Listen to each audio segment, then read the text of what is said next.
What's up, guys? ArtistVersion1 here, and welcome back to another edition of the Three-Way Dance Wrestling Podcast. And of course, you can't have the three-way dance unless there's three of us. So joining me, as always, is Shelby, aka Shubz. Hey, yo. Okay. And with me, as always, is the funky Cole Medina himself, Nick. Nice tone lock reference. I like it. That's what I was thinking of before we recorded. I was like, I need to think of one more thing. And I was like, what 80s reference am I going to think of? You know? And I can't even prepare for that. So it's just kind of I have to really think sometimes. All right, so we got a packed show for you here tonight. Tonight we are going to talk about our favorite wrestling documentaries. We're going to count them down, countdown style or top 10 style, however you want to call it. Of course, we're going to play. It came from eBay. Shelby's down by 2. We're going to play the 3-word dance where Nick is dominating at that at the moment. Of course, we got a Sportster list of the week this week. We didn't have one last week because of the top 50. Vintage pick of the week and, maybe some other stuff in between. And, of course, your questions, of course. And there's a great question this week. I don't know if you guys peeped the questions this week, but there's a great question I can't wait to get to. Wow. You did, and what? That is a good question. It is a good question if it's the same. Yeah, you probably saw the one I saw then. Okay, so let's go and get right into it. And that is apparently the WWE was planning a documentary on the old group, The Nexus. But apparently they have stopped production on that and it is no longer in the works. So the question I have is, are you guys upset by that or could care less? I could care less. They botched the Nexus right from the start. Nexus was kind of like the original Retribution.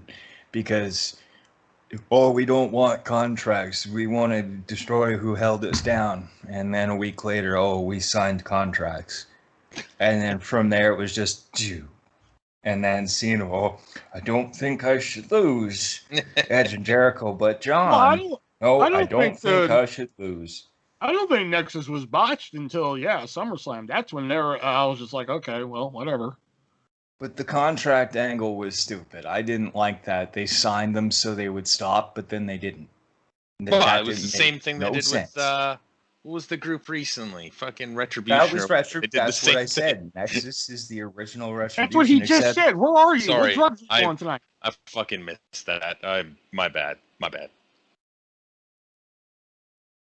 Okay, right. but I'm all for a documentary, especially if it's like really informative, especially since now Cena has admitted in interviews since then that I fucked up SummerSlam.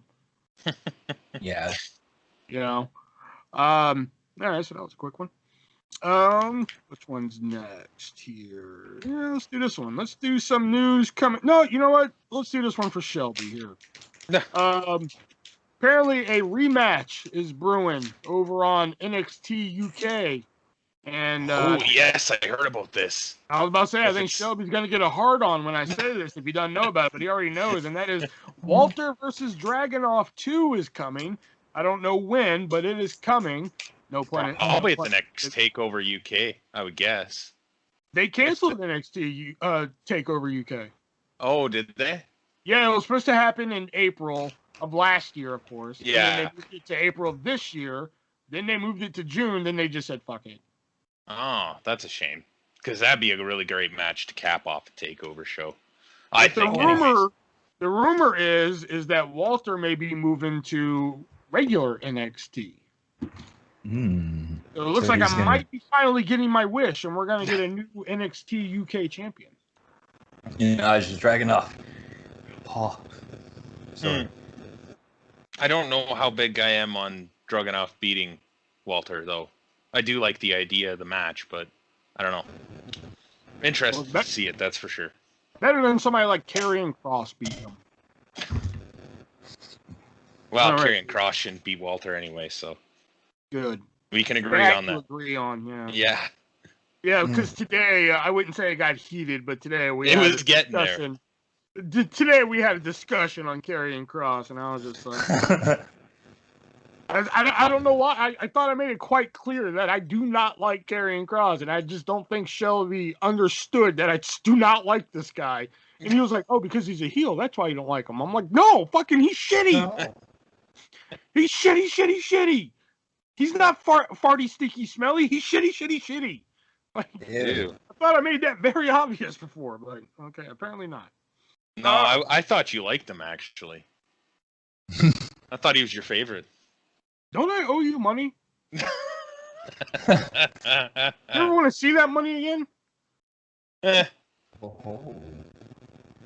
All right, coming up next year, something wrestling related, but something not really wrestling related, and that is, as we know, CM Punk left the world of wrestling to join the UFC, and he lost his first bout to Mickey Gale, however you say his name, and then in the first round, that is. And then his second UFC outing, he lost to Michael Jackson, not that one, but he lost to fighter Michael Jackson by going the distance in the third round, 30-26, I believe the score was. But it turns out that second fight has now been overturned. Apparently, Michael Jackson was on marijuana during that fight. Yeah. The So stupidest reason to overturn a fight. That loss has now been erased from CM Punk's record.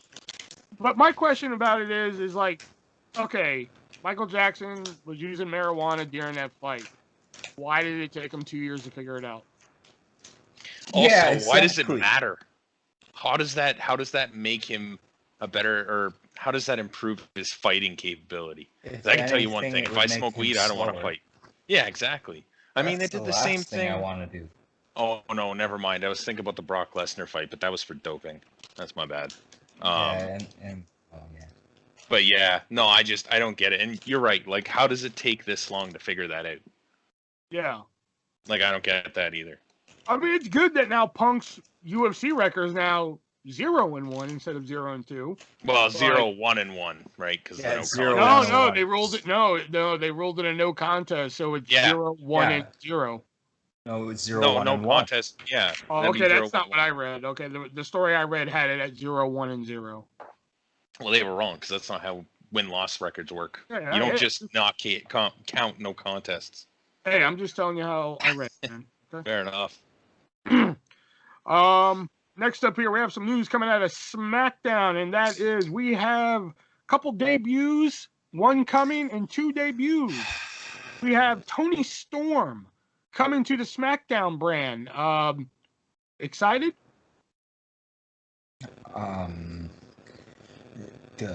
Well, for the behind, yes. Otherwise, they're gonna botch it, so no. Nick, I'm getting some static on your end. Yeah, definitely. Oh, damn. Okay. Give me 1 second. No problem. I'm just surprised that they actually put her on SmackDown and didn't just shoot her to Raw like they usually do a lot of the debuts lately. Yeah, I don't know. Interested, I guess, is a word for it.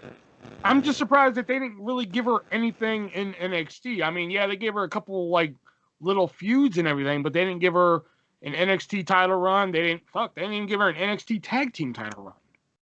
Maybe it's just one of those cases where, like, who else does she have to have a match with? You know what I mean? So they'll send her up to the main roster to create some fresh matchups, I guess. Maybe. She's been there long enough. I'm just glad she's on SmackDown because, like, I really thought they were gonna shoot her over to Raw again. I'm just like, how many more fucking women do you need on Raw? It'd be cool to see her win the SmackDown Women's title. Yeah. And Toni Storm versus Bianca? Sure. I don't know.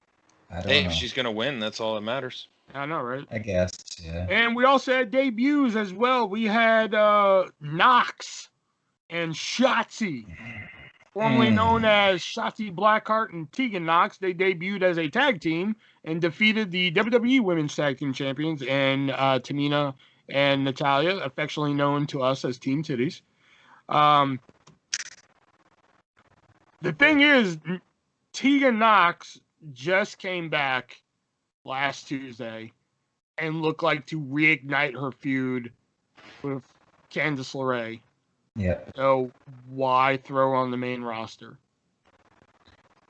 Because they need a new tag team to win the women's tag team titles. Not that she's not deserving of a main roster run. It's just that, like, why have her come back, have those battery charged vignettes, have her come back, restart the feud that she ended with, just to throw her onto the main roster.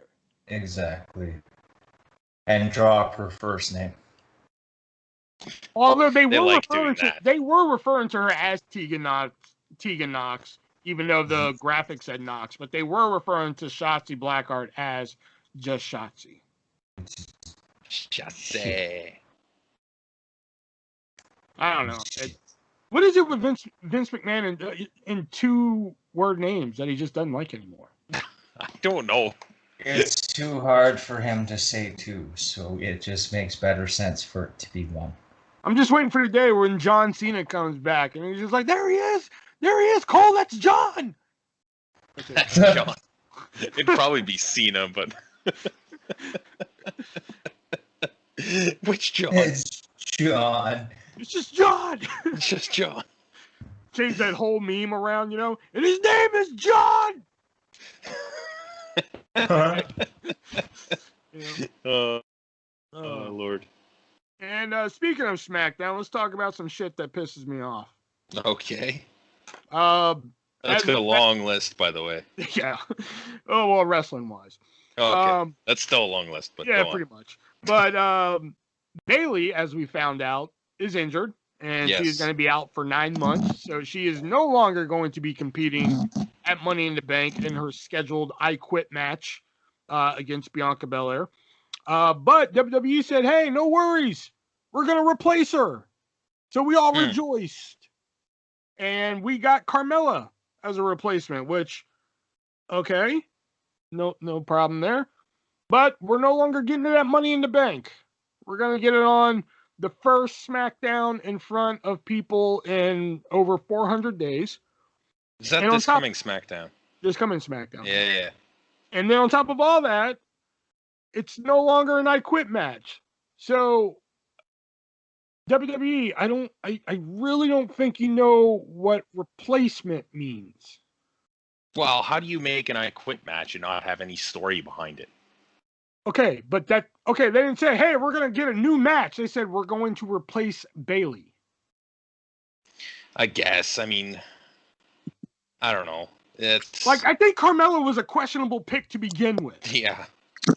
Okay? I think if anything, if you're going to have the first pay-per-view, other than WrestleMania, in front of a live audience, then have an I Quit match with fucking Sasha Banks returning. That'll pop the people. That's what they've done. And if they're not going to go that route, if they want to go the Carmella route, okay, fine. But at least keep the fucking... I know cards subject to change, whatever. But still, you advertise an I Quit match and you said, hey, we're going to replace the person who's injured. You didn't say, hey, fuckers, we're going to give you a whole new match that you didn't ask for. Yeah. Well, did you really want to see Bayley and fucking Bianca again in an I Quit match? I was kind of looking forward to it. Oh, fair enough. With the way it was built that up. would not have made me buy the pay-per-view. It's like Jim Cornette always says, if you don't have this... Sorry, how's that? Yeah, that's a little bit better, I think. I had to switch to the phone. I'm sorry. It's like Jim Cornette said, if you guys change the match, if you don't have this match, is anybody going to light the seats on fire? I don't think that many people are going to light the seats on fire. If they I'm going to fucking light my seat on fire. Why would you do that? That seems counterproductive. Because if I light my seat on fire, then other people will be like, oh, he's lighting his seat on fire. Maybe we should light my seat on fire. And then it'll all start all over. Okay, fair enough. I just think it's... They should have just said, okay, Bayley's injured, so we're going to have a new match plan. But they said, no, we're going to replace Bayley. So I still expect a fucking I Quit match. If they wanted to move the match, that's fine. Fucking put it on fucking main event for all I give a fuck. I don't care. All right? But they said... Could you imagine an I Quit match on main event? No, right? Fucking have it wherever. I don't care. But they said, we're just going to replace Bayley. But they're just like, oh, we're going to give you Carmella... Plus, we're going to put it on free TV, which, hey, all right, free TV, fucking, hey, man. But, hey, that I Quit shit, I'm like, hey, what about that I Quit thing? WWE's like, what I Quit? I'm like, the I Quit match that was going to happen. What I Quit match? It would have been funnier if they actually told you that while you're in the Thunderdome. And you're like, but wait, thank you for enjoying the WWE Thunderdome. And the last bit of news coming out, well, I wouldn't say coming out of SmackDown, but Sonya Deville announced on Twitter that one half of the WWE Women's Tag Team Champion, I should say, Natalya, has been inserted into the Women's Money in the Bank ladder match, as well as Liv Morgan, who is replacing Carmella now. So that leaves one spot open. And the rumor is, that Sonya Deville herself may end up taking the last spot. So thoughts on that? That would mean Sonya wins. Would it? Well, I would think, because if she takes the last spot, I don't think she's winning. Okay, but if Sonya's in, let's say it is Sonya, okay, who else wins? They're sure as hell not going to go with Asuka again. No, they're not going to go Natalya. Natalya's like Natalya's the Kofi Kingston of these matches now. Okay. Yeah. Liv Morgan. Yeah, Zelina Vega will probably be a close second. Yeah. All right, and who else is in on Raw? Isn't Alexa Bliss in it? Alexa Bliss is in it, but she's doing that thing now with Eva Marie, so I'm pretty sure she's gonna fuck her. Yeah. You know, and Nikki Cross is in it. No, I'm not calling her that other name.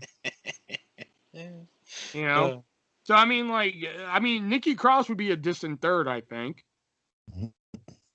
So I mean, so if Sonya Deville's in, and again, using the same logic, first pay-per-view in front of a live crowd other than WrestleMania, I mean, Sasha Banks comes back, takes a spot. Yeah. You know? Or Toni Storm. Yeah, but put Toni Storm in there and give her the briefcase. How much of a... They literally just started airing the vignettes for her, though. I don't see that because they just started the vignettes. Yeah. If she made her debut on the main roster, I guess not including Royal Rumbles or whatever else, at Money in the Bank, and won it, how do you book a person better than giving them that win and then having them cash in on Bianca at SummerSlam? Let me answer that with a question. Ask Gail Kim that. I'm also gonna throw a name in, Becky Lynch. I don't think she's ready yet.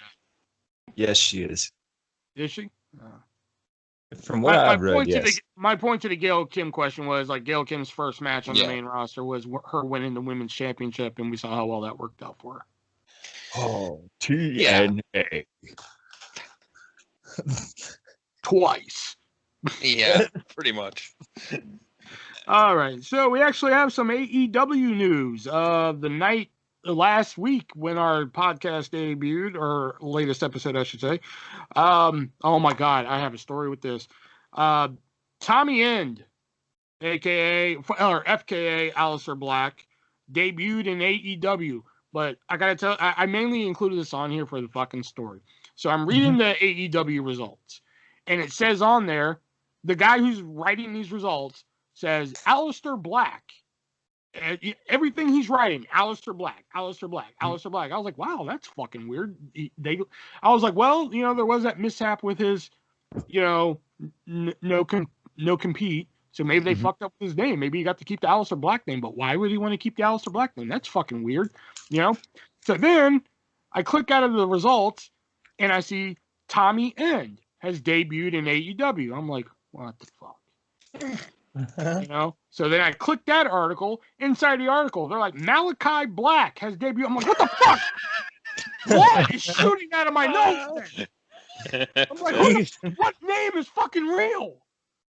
Even Excalibur says, I worked with that man, Tommy End, 15 years ago, but that is not Tommy End. Pause. JR says, but who is it? That is Malachi Black. And I'm like, oh no. Oh no. See, this goes back to a story that I think we had 2 episodes ago with the Iconics, where they trademarked the name The Inspiration, where I'm just like, okay, you see, this is a new name, Malachi Black. He's still banking off that WWE fame, So I don't know. I just mainly wanted to include it just because blood shot out of my nose reading those 3 different names, and I'm just like, what the fuck one is it? It's a good thing you weren't watching the show while you were doing that, then, because you would have just no, because at least watching the show, aneurysm. But at least watching the show would have made sense. Oh, wrestling that man Tommy End, but he's not Tommy End. That's Malachi Black. That would have made sense. But reading the results, whoever wrote these fucking results on WrestlingHeadlines.com, oh, Aleister Black, Aleister Black, Aleister Black, Aleister Black, and then I read another article, Tommy End, and inside that article, it's like Malachi Black. I'm like, Jesus Christ, pick a fucking name. All right. And I think that, yep. And our last bit of news here comes from a somber note. Seems like, damn, we've had a lot of wrestling deaths this year. We lost another real one, guys. We lost Mr. Wonderful Paul Orndorff yesterday.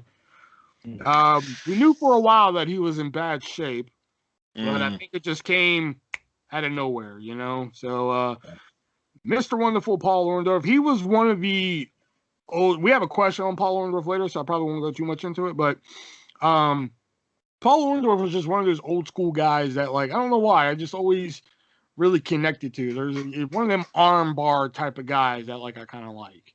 Yeah. You know? Yeah. He had a hell of a physique. Like, just looked like a beast. Hey, man, when you have a physique like that and you're pimping out product that ain't even fucking yours, that's how good you are. Yeah, you know? That's how good you were. You're a product that ain't even yours. They're like, hey, man, we have this Hulkamania set for kids. Who should we get to get it? Should we get Hulk Hogan? Fuck no, get Orndorff. Okay. Why did you make it sound like Cornette said that? Oh, did I? He wasn't working. I thought it sounded more like Iron Cheek. Oh, that makes me sad. Cheek's tweet was so sad too. Like, Jesus Christ, does he know how to, like, lift up and down the cap lock button on his phone? I'm pretty sure tweet he does the capital letters. I'm pretty sure. Because he always wants to be heard. Yeah, but like it doesn't make it any louder. Well, you obviously read it in his voice though, and you have to kind of yell. You definitely do. It there somewhere. Although you can't really throw it in. I am so sad. Like I just picture Sheik with his pipe trying to tweak that and just be like,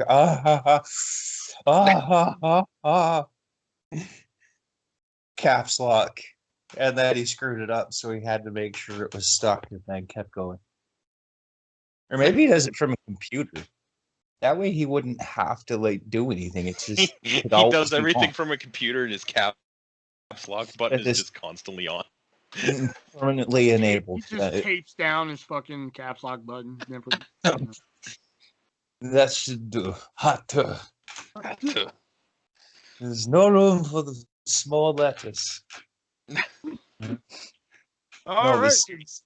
Paul that Orndorff. was the news this week there. So rest in peace, Paul Orndorff there. Mm-hmm. So let's get to one of our favorite games here, and that is It Came From eBay, which is where I find weird, kooky wrestling-related items on eBay and tell Nick and Shelby about them, and they try and figure out the price on them here. So right now the score is currently 9-7. Yeah, 9-7. And so the first one I'm going to do here, one I've been waiting on for a while here, and that is a WWE Real SmackDown script. Oh. It's dated August 2nd, 2002, but it's actually from the August 8th episode, which, just real quick, features John Cena defeating Kurt Angle via disqualification, Mark Henry defeating Devon Dudley, Rikishi defeating Batista in 2 minutes and 31 seconds. Fun fact. The Hurricane and Shannon Moore defeating Billy Gunn and Chuck Palumbo. Edge, Rey Mysterio. What was that? Oh, they wouldn't have been 3 count. No. This is SmackDown, not WCW. Okay, but they own WCW at that point. So yeah, but 3 count never showed up in WWE. I know, but I can dream. Okay. Edge, Rey Mysterio, and John Cena defeated Kurt Angle, Chris Benoit, and Eddie Guerrero. Jamie Noble and Nydia defeated Billy Kidman and Tori Wilson. And in the main event, Brock Lesnar defeated Hulk Hogan. Oh, damn. Mm-hmm. So this is the actual script from that show. So, Nick, how much is the August 2nd, 2002 episode of SmackDown script going for on eBay? Let's say an even $200. Even $200. All right. Shelby, how much is this script going for on eBay? $150. $150. All right, Shelby, you get that one because believe it or not, it's only going for $68.65. Damn. Yeah. Okay, let's see here. I'm running out of stuff on the old ones before I get to the new ones here. Let's go. Which one do I want to do here? All right, let's do this one. This one's kind of kooky. All right. This is a WCW Sting Nash Goldberg toothbrush. Now, I actually had these as a kid. Wait. Okay. I actually had these as a kid, and what they are, it's like the handle of the toothbrush. It's not like a picture of fucking Sting on the toothbrush handle. The handle is like Sting. I had the Sting and Nash ones. I don't know about the Goldberg one. But I know I had Sting and Nash, and they were like kid-sized toothbrushes and shit. I actually had these as a kid. And that's amazing. They're still in the box, and you get all 3 toothbrushes, plus you get the cup, a WCW branded cup. So, Shelby, how much are these toothbrushes and cup going for on eBay? $25. $25. Nick, how much are they going for on eBay? So it's Sting, Goldberg, and Nash? Yep. Oh. 40.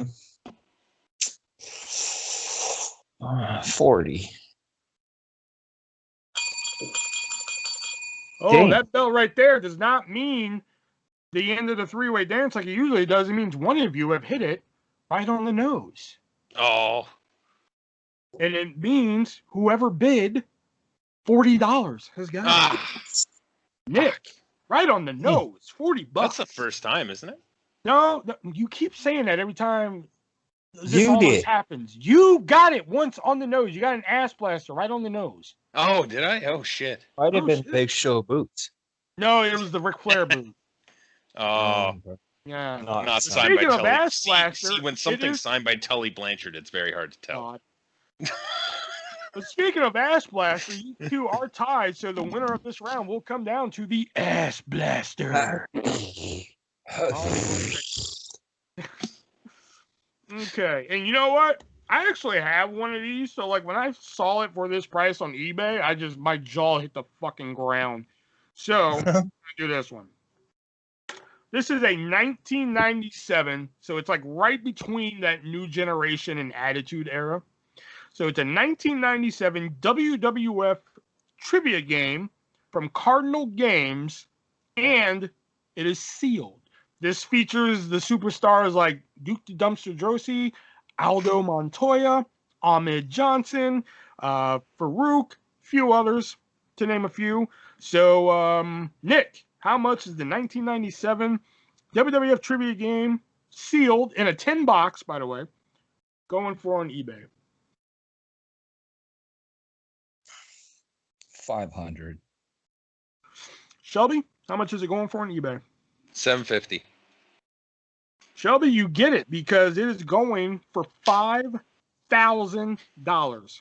That's stupid. Disgusting. Jesus Christ. Disgusting. Yeah. I know, right? Yeah. I just wish mine was. I kind of want to just like wrap mine in cellophane and be like, it's still sealed. Dude. Hey, if you got $2,000 for it, that'd be fucking dope. I know, right? Shit. And like zip plate or like vacuum seal it. I know, right? Yeah, there you go. Pretend it's new. And then like nobody's gonna open it to know that the cards are played with. I know. Right? Plus the one I have, I swear, there's like I know shit. There was the one time that I remember asking a buddy questions from that game. I swear there was no shit. There had to be at least 10 questions from the 1995 King of the Ring. Oh my! Wow. That's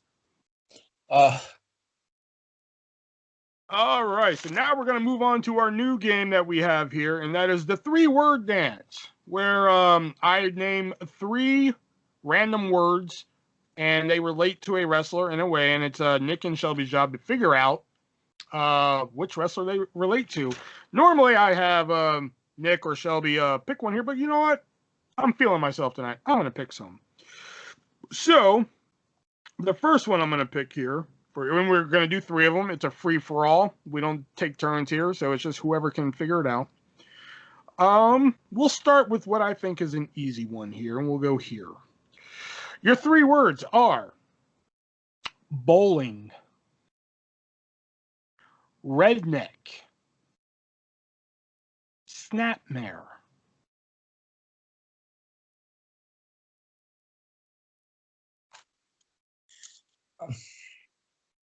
Jimmy Yang? No. Hillbilly Jim? No. Terry Funk. No. Dory Funk. No. Yeah. Nick, Shelby, if you didn't want to try. I'm not very good at these, in case you haven't noticed. Bowling, redneck, snapmare. See, I thought snapmare would be giving it away. Bowling? Once I explain it, it'll be like, son of a bitch.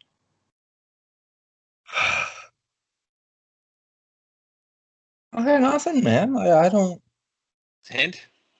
Hint. Trying to think of a hint that would help, but also not give it away. Bowling, redneck, snapmare. Your hint.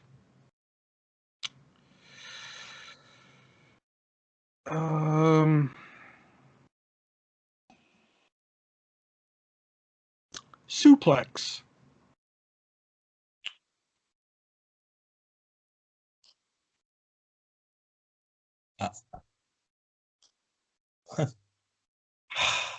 Brock Lesnar.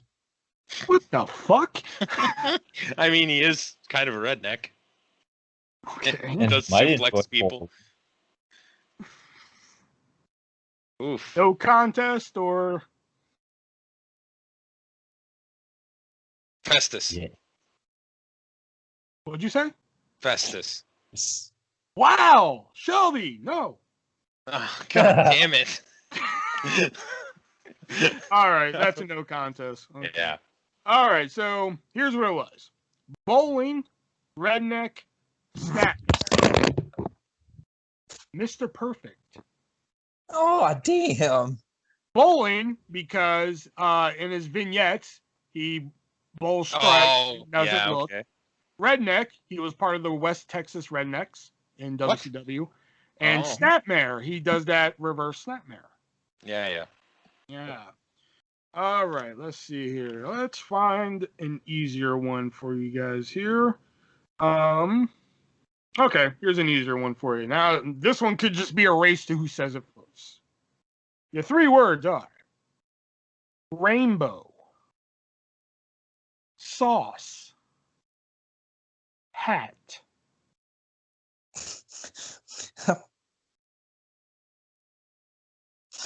What? JR? Yes! Oh my God. I don't get the rainbow, though. Skittles! Skittles. Rainbow because Jim Ross would do the Skittles ad. Sauce. Yeah. Barbecue sauce. And, of course, the hat for his famous cowboy hat. Fuck, I got my first one. Somebody needs to figure out how Tony Khan can get Skittles as a sponsor of AEW. Just so we can get AEW Dynamite tonight is sponsored by Fruity Delicious. Fruity Skittles. Delicious fruity Skittles. All right. Okay, here we go. All right, I'm going to do this one here. I'm impressed with that one. Shelby got that one. That was good. Yeah. All right, here we go. Your third 3-word dance here. 7. No, not 7? Dustin Rhodes before either of you said. But you did say 7. I did say 7. The number 7. Okay. Yep. 70s. Flex. Mike Awesome. No, but I see your train of thought.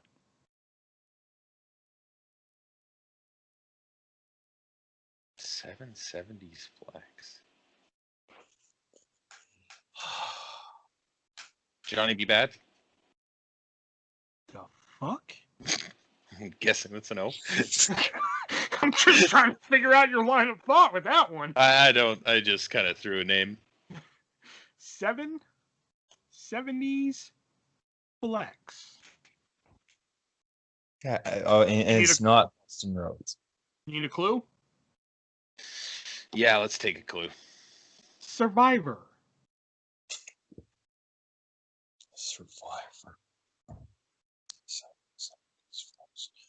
Oh, and by the way, your clue for Mr. Perfect, by the way, suplex. Perfect flex, by the way.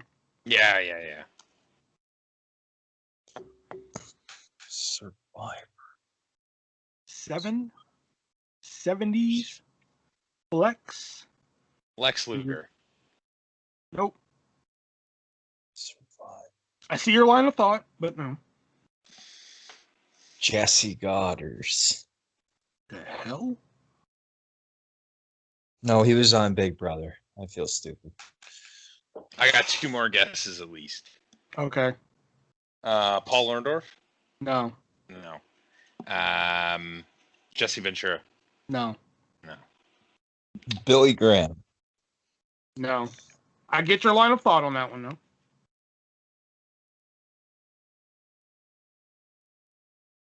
There's no contest. Bruno Sammartino? Nope. No. No contest getting this one, or? Yep. All Yeah. right. 70s flex. The Rock. Oh, Flex Cabana. Flex Born in Cabana the was his 70s. original name. He guest starred on that 70s show for one episode, and 7 is the name of his production company, $7. And Survivor, he debuted at Survivor Series and was the sole survivor of his team. Now, I know we usually do 3 of these, and, lately I've been spending time writing down a lot of these, but I wrote down one that is so fucking bonkers insane that I know whenever we get to it, you'll never get it, so I'm just going to do it right now. So, Okay. for shiggles, this is not going to count towards the score or anything, but here we go. 3 words. Water, laugh, fictional.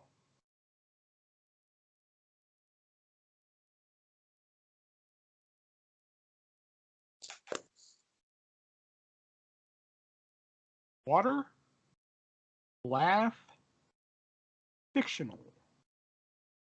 Bray Wyatt. Nope. I don't see your logic with that one. Shelby, I'm going to give you one guess, and then I'm going to call it. Oh. Triple H. Nope. Yeah. Captain Insano. Yeah, I wouldn't have got that. That's why I was just like, let me just go ahead and knock that out of the way now. Waterboy, laughing, fictional. I get it, yeah. Yeah. That's why I was like, that's so bonkers fucking insane. Let me just go ahead and do that one right now. I don't know what I was thinking when I was writing that one down. Yeah, the laugh. Yeah. So at least you got the clues, though. All right. Now we're going to talk about our favorite wrestling-related documentaries. But before we do that, we got to talk about one of our sponsors, and one of our sponsors being repsports.com, where they carry a lot of energy-raising products, especially their pre-workout, their Broken Arrow, that gets you into the gym and gets you motivated. But it's not the powder that gets you motivated. It's you that gets you motivated. But during that pre-workout, you may start dragging a little bit. So, of course, you can fuel up with some Raise energy drink. It comes in liquid and powder form, and it has 11 different flavors. And if you look in the description of this podcast here, you can get yourself a free 4-pack of Raise energy drinks, the liquid kind, in the can. Well, I hope it's in a can. If you just got a box full of liquid, that'd be weird. But you'll get Sour Gummy Worm, Voodoo, Apollo, And you'll get Shelby's favorite flavor, Galaxy Burst. Galaxy Burst. That's right. You'll get all 4 flavors. All you got to do is cover shipping. And if you're during that workout, when you're banging and clanging and you're ripping out the back jack and everything, working on the 24-inch pythons and everything, working on that. Drinking your Galaxy Burst. Drinking your Galaxy Burst, using your Paul Orndorff endorsed Hulk Hogan Hulkamania set. If you need to come down a little bit, they also carry Hypersleep, which is a great powder that you can mix in and put you down for a nice, good night's sleep. They also have T-shirts, hats, and decals and stickers and all that. All you got to do is go over to repsports.com and use my checkout code ARTIST, and it will save you 15% on your entire purchase. Not just some, all of it. So head on over there right now, pick up Shelby's favorite flavor, Galaxy Burst, and save 15%. Or pick up any of the other products that repsports.com carries. All right, so let's get into our top 10 favorite wrestling documentaries here. Now, these are not just strictly WWE related. They're not just strictly the DVDs. We have included some other ones here and everything, and I've been thinking about it recently, and you know what? Nick never gets to go first. So, Nick, you're going to kick it off here with your number 10. All right, so I actually deliberated over this a lot as to whether to even put this on here or make it an audible mention, but I thought, you know what, I am going to put it on there because at the time it was a damn good documentary, and that's Hard Knocks, the Chris Benoit story. Really? Yep. I always thought that was like really short. No, there's a lot to it actually. It was actually one of the first ones I ever watched. Yeah, but there was so much more they could have talked about, and I mean, it's better than Rey Mysterio 619. I'll give them that. Didn't watch that one. Don't. Here, Yeah, let me sum up Rey Mysterio 619 for you. Rey Mysterio was born. He started wrestling. He went to ECW. WCW happened. Hey, he's here in WWE. There you go. What year was it released? 619, I think, came out like 2 years after his debut. Oh, okay. You know, but that's pretty much how they did WCW. They're like, yeah, he was in WCW. That happened. Anyway, you know.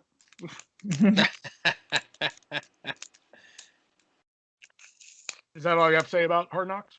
Well, of course, Hard Knocks was also aired in place of new footage on the night of the incident that took the lives. Well, the matches weren't they? Not the actual documentary. No, they were showing. Well, okay, not per se, not the documentary. Yeah, that's but the right, matches. They were showing the matches from the doc. And I have that one too. And the lead up to the matches. Yeah, that's right. Yeah. Yeah, that's all I got to say about that. I mean, I can't really. Me personally, I just think it's a little on the short side. I really like the document, like some of the WWE released documentaries to be on the long side, and I have some of those on here. But that one personally, I mean, it's good. I mean, it's an okay watch, but I just think it could have been longer, in my opinion. That's just me, though. To each their own. All right, Shelby, what do you got for number 10? Number 10 is the spectacular history of the AWA. I watched this one really recently, and I've been digging the territories lately, and there's another territory. There's a couple territory ones on here, but just learning a lot about Vern and how the AWA operated, and basically if Hulk Hogan didn't leave, then we might be watching the AWA right now, and not the WWF or E. I think that would have been kind of a different world and very interesting. I disagree, though. I think that even if Hogan would have stayed in AWA, it would have been different because they weren't putting the belt on Hogan. I think they would have eventually, though. I do. I think if they could have figured out the whole Japan deal and made something solid, I think then that Vern probably would have put the belt on Hulk because he would have trusted him a little bit more. But even if he would have put the belt on Hogan, there would have been no Hulkamania, though. That was already Hulkamania. Hulk Hogan was using Hulkamania in the AWA. Okay. I disagree. It would have been different, and I mean, I say that we might not be watching WWE. AWA might have lasted longer. Hell, they might have still been going today. Who knows? But I mean, I think it would have been interesting to see if that would have changed. I mean, they also had they had the Rockers, they had the Road Warriors. The Road Warriors were huge in the AWA, right? Like they did have some stars. It's just, and I think Vern too was pretty bad at paying people in the end. I mean, he didn't pay Lawler for Yeah. How long after he won the world title and was just like, well, I'm just going to keep the world title then. And Vern just had to make a new one. You're like, this is mine now, fucker. Yeah. Well, you don't pay the man. Like, if I left the job and they didn't pay me, I'd be taking my ban. I don't care. All right. My number 10 is probably one that you two probably wouldn't expect from me, but it's only like 40 minutes long, even though I just bitched about how short Hard Knocks is. But this one, once I say it, you'll understand. It's Pro Wrestling Secrets Exposed. Ooh. This one I've not heard of. It's a stunt granny. You never heard of that? I don't think so. It was a special that aired on NBC like at the height of the Attitude Era, and it's narrated by Salem the Cat. Well, not the actual fucking cat, but the guy who plays Salem the Cat from Sabrina the Teenage Witch. Okay. Nick Bakai. That'd be even weirder though if it was just Salem the Cat. Like, this is the secrets of pro wrestling, you know. But like, it's just fucking bonkers, man. It's just like they just go through like old cliches that didn't even happen at the time. Like, oh, this is why wrestlers tear up a kid's autograph book. Like, who the fuck carries an autograph book to a wrestling show in 2001? You know, I didn't even know autograph books were a thing.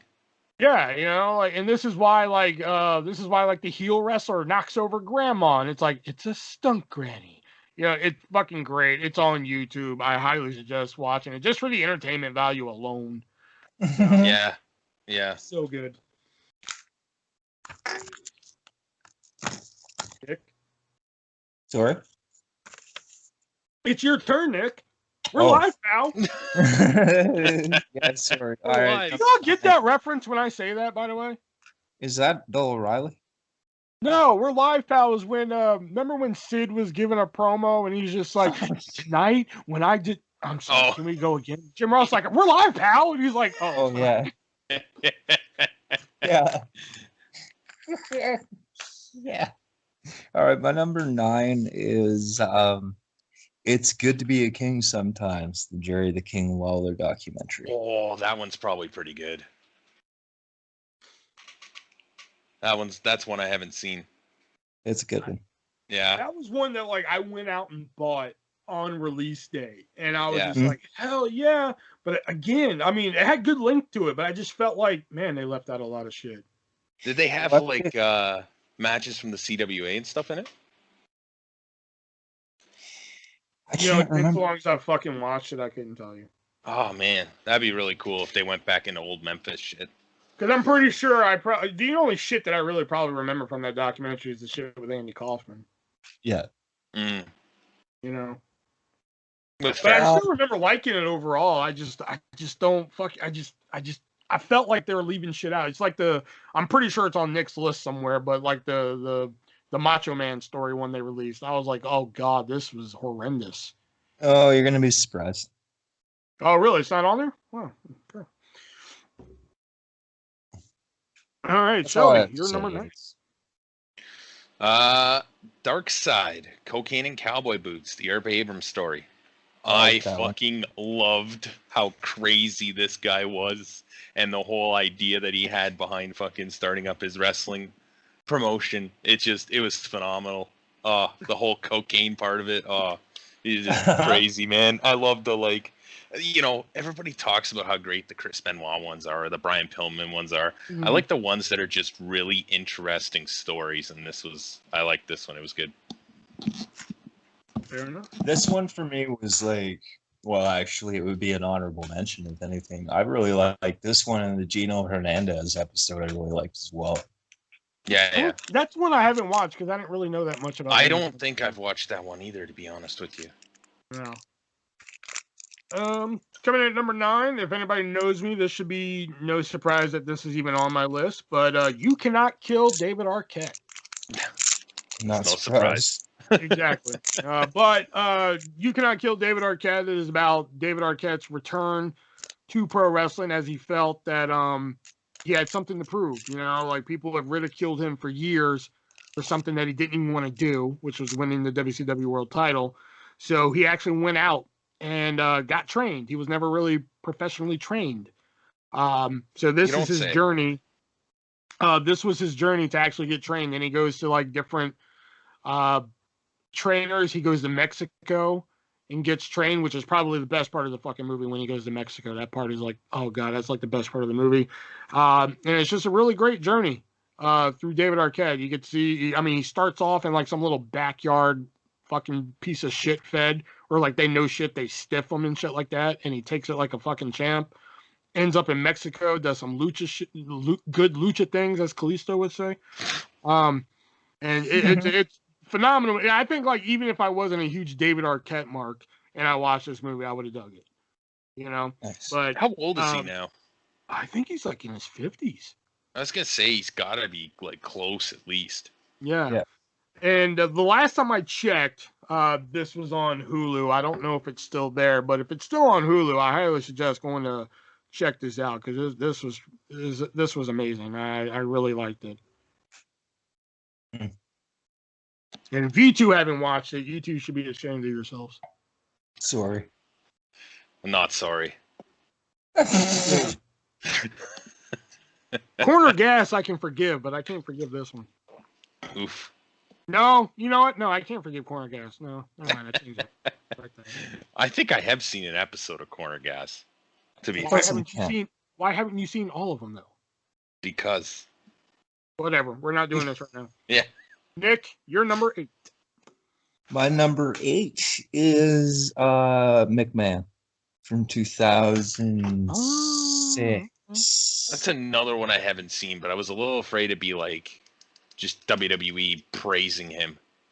You know, when I first thought they were coming out, I thought that's what it was going to be too. I thought it was just going to be like, oh, well, Vince bought WWE from his father and this year, and he bought it for this much. And you know, I thought it was just going to be like all business. Yep. You know, but it actually wasn't bad. It was actually pretty entertaining. Yep. For the entertainment value, yeah, for the surprising entertainment value that it brings, that's why I have it on there. Because like I can remember thinking, I don't know about this. It's just gonna be, oh, look how great Vince McMahon is, and then yeah, it's kind of that, but it's still entertaining nonetheless. And there's some good like bonus stuff on that DVD set. Plus, they even mentioned the proposed incest storylines he wanted to do with Stephanie and Shane. Oh my God. Yeah. Yep. Key guy. Yeah. Amazing. Just an incredibly fucking crazy businessman. Dana White called him an animal. I got 2 hours of sleep, pal. Yeah, no shit. I got 2 hours of sleep, pal. So what do you want to do this week? Fuck my daughter. What? Vince, you need to go back to bed. Bed? What is that? That's like that burrito thing you talk about. What the hell? Oh, Lord. Sneeze on me, pal. He hates sneezing. It's something he can't control. Yeah, exactly. All right, Shelby, you're number 8. Rise and Fall of ECW. I don't really have a whole lot else to say about this because it has been a long time since I watched it, but I remember liking it. So I put it at number 8. It was a great documentary as far as I remember. And it was one of the first, like... Something tells me that you had all the spots filled in except for number 8 and you just needed one to put here. Pretty much.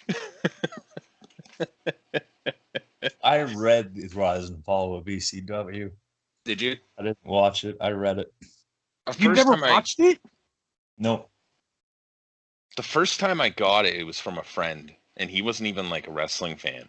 He let me borrow it, and I watched it, and then I think I gave it back to him, and years later, he's like, do you just want this? I'm like, sure. So I do own it. I just haven't watched it in a long fucking time.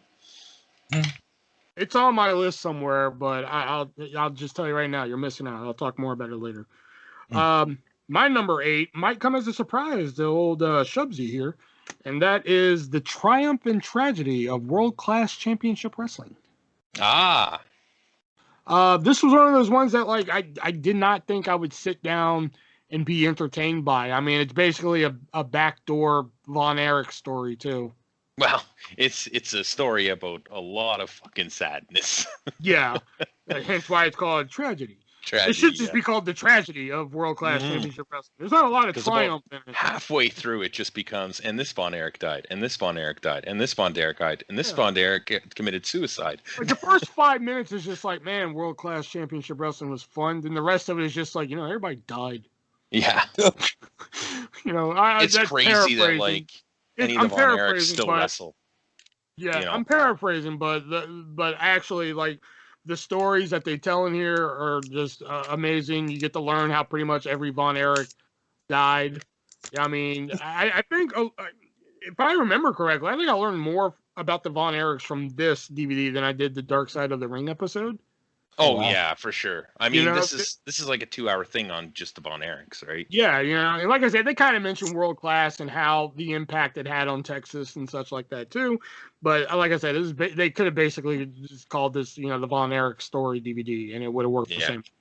But they talked about Waldo too, and they went over like how he became, a booker and a promoter and stuff too, right? So they did do that, but it was a lot of just how the Von Erichs fucking died and how depressing that is, But yeah, it was just one of those ones that like I never thought I'd be entertained by. I think I bought it for like $3 at Walmart one time, so I was like, all right, at least I'll give it a watch, and was thoroughly entertained by it.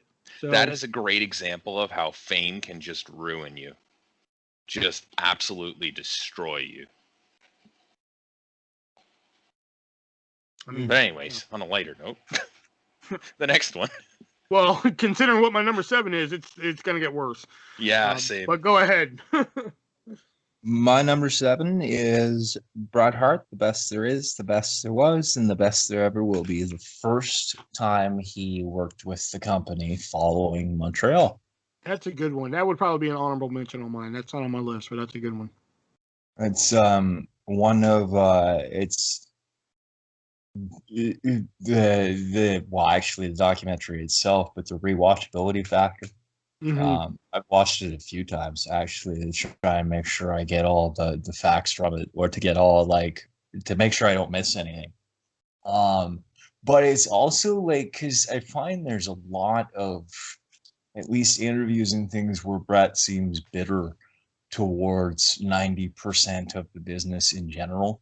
But he's not really, there's no, at least that I can recall it. It's been a while since I've watched the documentary itself, but I feel like he just doesn't, I feel like he's willing to not complain and to not be bitchy and just show his disdain in that documentary. I feel like he's more like, okay, let's try and figure this out and I'll do what I need to do here. And so there's not really any sort of oh, well, if I hadn't have done this, or or I hate Vince, or it's what you wouldn't expect to have happened at that time, given the history. Yes, it took another, 4 years for him to get back to Raw? I think so, yeah. 5. It might have been 5, because that came out ahead of his Hall of Fame induction, which was in 2005, sorry. 6. Yeah, I was going to say, I'm pretty sure it was 2006. It was 6, because it was Bret, Dusty, and Eddie that went in that year. Yeah, because I was just amazed when he finally came back and did that DVD. They're like, WWE's releasing a Bret Hart DVD. I was like, man, ain't that a kick in the head?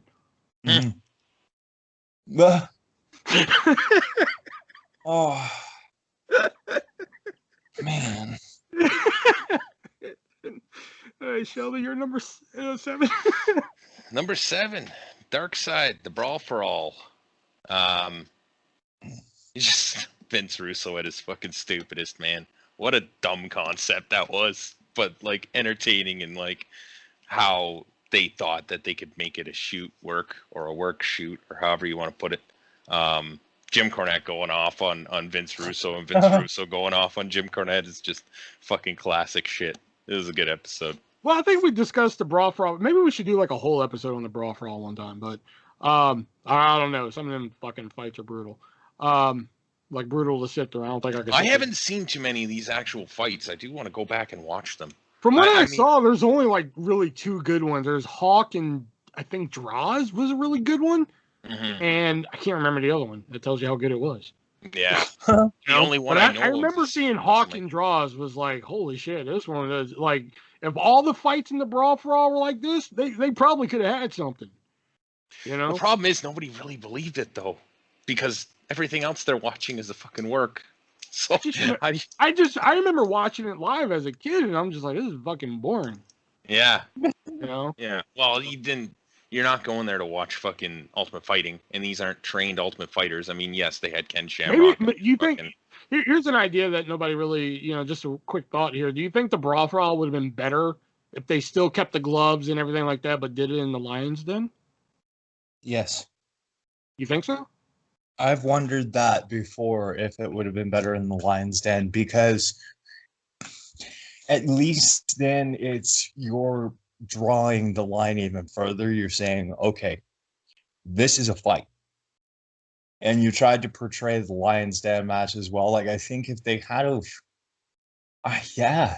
The only problem with that is still a lot of these guys were not trained to fight, right? So they don't know how to take the hits. So, I mean, you have to almost do like they did with the World Bodybuilding Federation or whatever the fuck it was, where you go out and you get like fucking, I don't know, 10 or 20 fucking actual fighters to fight Ken Shamrock and fucking Dan Severn, put them in the tournament, and then you would have had something decent. But like, I would think that the money that it would take to put that on probably wouldn't be worth it in the end. I don't know. Yeah. I don't, the way that they were going to do it, the way that they wanted to do it, it was never going to work. Dr. Death was never going to get over unless he did manage to actually knock people out. But with Ken Shamrock and fucking Dan Severn in the fucking tournament, like, did you actually think that, not to fucking disparage Dr. Death at all, but did you think that if it came down to Shamrock and Dr. Death, or fucking Dan Severn and Dr. Death, that Dr. Death was actually going to beat them? I don't know. JR did. I mean, he was a tough son of a bitch, that's for sure. Yeah. Shelby's been using Dark Side of the Ring episodes as separate entries, but for my number 7, I just use Dark Side of the Ring as one whole entity, the whole series, because a lot of them are so good. So I guess I had to cop it out, because there's a lot of great episodes. Yes, there are some I haven't seen, like the Gino Hernandez that we mentioned earlier, plus some of the ones from the newer season. I've yet to watch, like Dynamite Kid. I've yet to, because some of them I'm just like, maybe some of them are going to be like world-class championship wrestling, where I'm like, I have no interest in that. But if I watch them, maybe they'll be really good, like Dynamite Kid. I know of Dynamite Kid. I know he had a very tragic ending to his career, but like, to me, I just don't want to sit there and watch an hour documentary on him. But for all I know, maybe it's really good. I don't know. But overall, I think Dark Side of the Ring is a tremendous series. I mean, like Shelby said, we praise the ones like Chris Benoit and the Owen Hart episode, which are very good, but also the Grizzly Smith episode, while very dark, was very well produced episode, and very also, informative too. Informative, I guess, would be a better word. Like also the Brawl for All that we just mentioned, and the Montreal Screwjob. Even though that topic's been talked to death, that was still a very good episode. The David Schultz episode was good too. Oh yeah, the David Schultz one, Dr. D, the slap her. That would be an honorable mention on mine. And they even like talked to Stossel in that one, which I was pleasantly surprised by, because like watching the intro, I'm like, oh, I wonder if they actually interviewed Stossel. And then Stossel comes up, I'm like, yes. Was Stossel the reporter, or was Stossel the guy? John Stossel was who got slapped. He was the one who said, okay, yeah, he was the reporter, And Schultz was like, I'm sorry, you think that's fake? And then, that's when Schultz smacked him. For the longest time, until that documentary came out, I'd seen that clip, and I had no idea what the fuck it was from. Yes. And then I saw that episode of Dark Side, and I'm like, that's what the fucking clip's from? Oh my god. And I couldn't believe that it was a WWF show. That's fucking insane. Yeah, it wrecked Schultz. You think that's fake? Yeah. How's that? Is that fake? That's fucking incredible, though. So, so my number 7 is just Dark Side of the Ring as a whole. I just think it's a phenomenal series. Hopefully they do more. Hopefully season 3 is not the last. I could watch it. Hopefully they do more with more topics. The New Jack episode, that's another great one. I love the New Jack episode.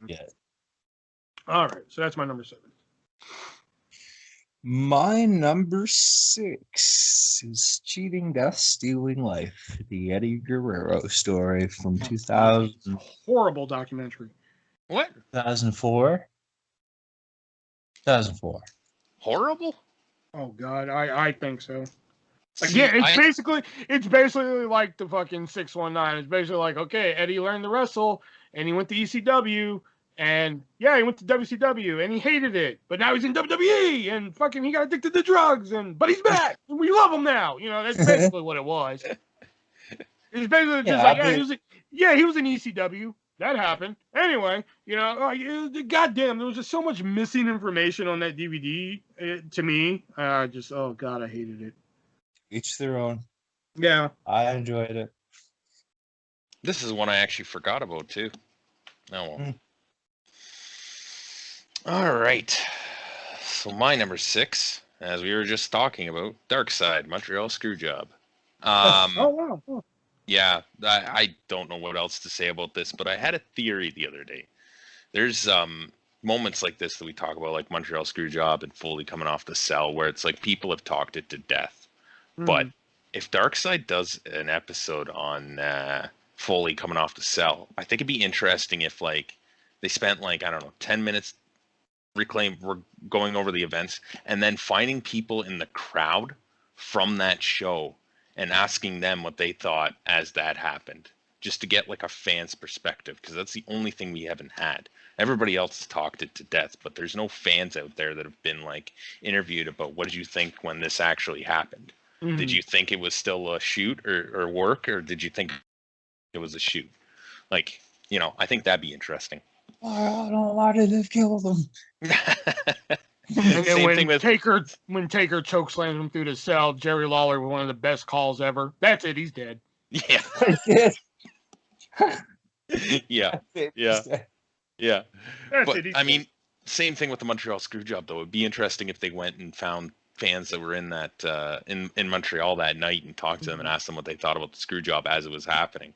Right? Yeah, that'd be an interesting take from. Yeah. I think they kind of did that, though. Did they?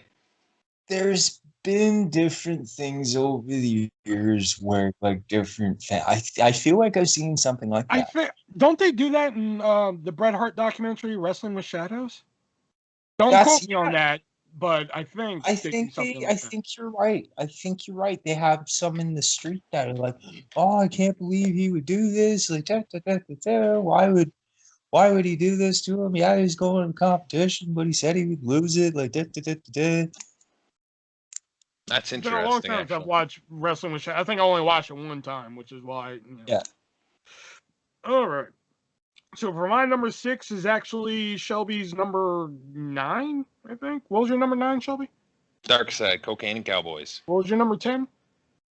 Spectacular History of the AWA. That's it. That's my number 6 because again, it falls into the category of World Class Championship Wrestling. Like I always heard of the AWA. I always knew that WWE pretty much like said, "Hey, we want all your people."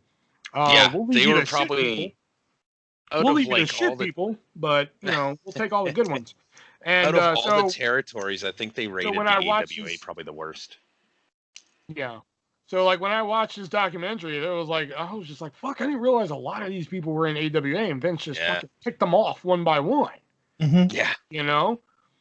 So like it was very informative, and it has a really good rewatchability factor. I mean, there's been times where like I think one time. I had like a cold or something, and I just fucking put this on. And I was able to pass the fuck out watching this one because it was really, really good. So I mean, I can't say much more about it than what Shelby's already said. So. Is that number 5 now we're on? Yeah, we're on number 5. Born to Controversy, the Roddy Piper story. Ooh. And it's.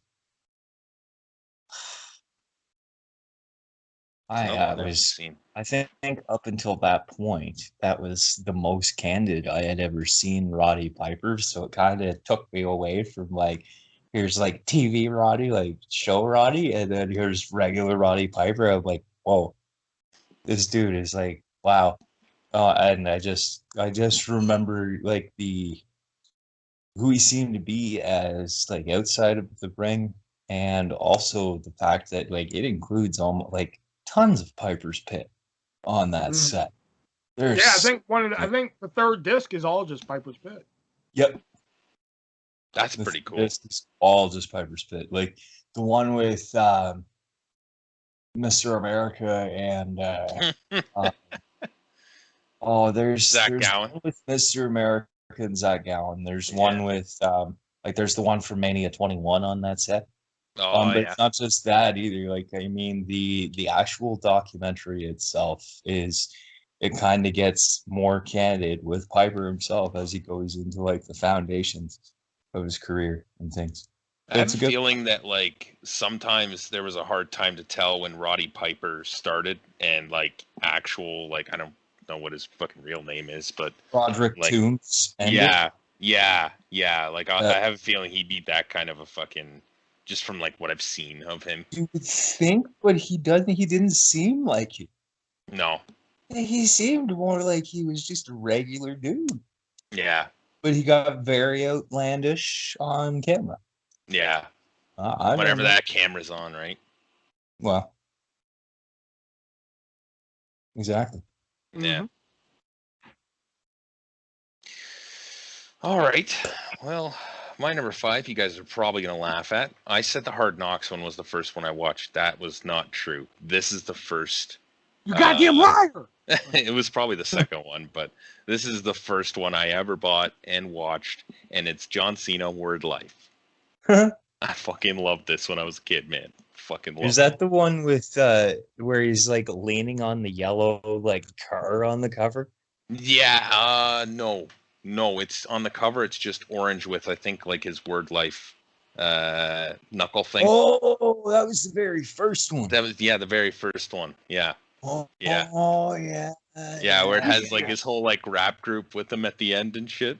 They're like sitting to yourself. Man, I was such a John Cena fan when I was a kid. Fuck. How many times have you watched it? I don't know. I haven't watched it in a very long time, but when I was a kid, probably like fucking at least a dozen times. Okay, and that's about 10 too many. I also bought his album when it came out. I don't know if you guys knew that. That's understandable. I listened to it like the whole way for our Ottawa trip, which was like a 6-hour drive. Oh, I'd kill you.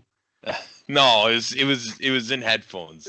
Like I was on a bus. I was gonna say I'd fucking kill you. No, God, no, I wouldn't make. Hey, we're gonna go on a 6-hour trip. Will, we're gonna listen to some music. It's just a fucking John Cena CD for 6 hours. I'd kill you after 2. Yo, don't wanna fuck with us.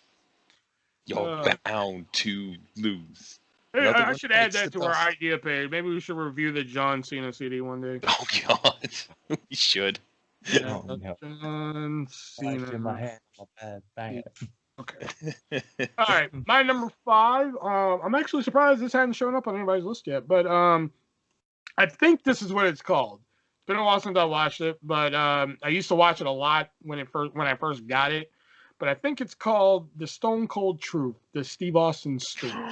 God damn it! Why didn't I add that one? That is good. It's like 2.5 hours long. Has a good length to it.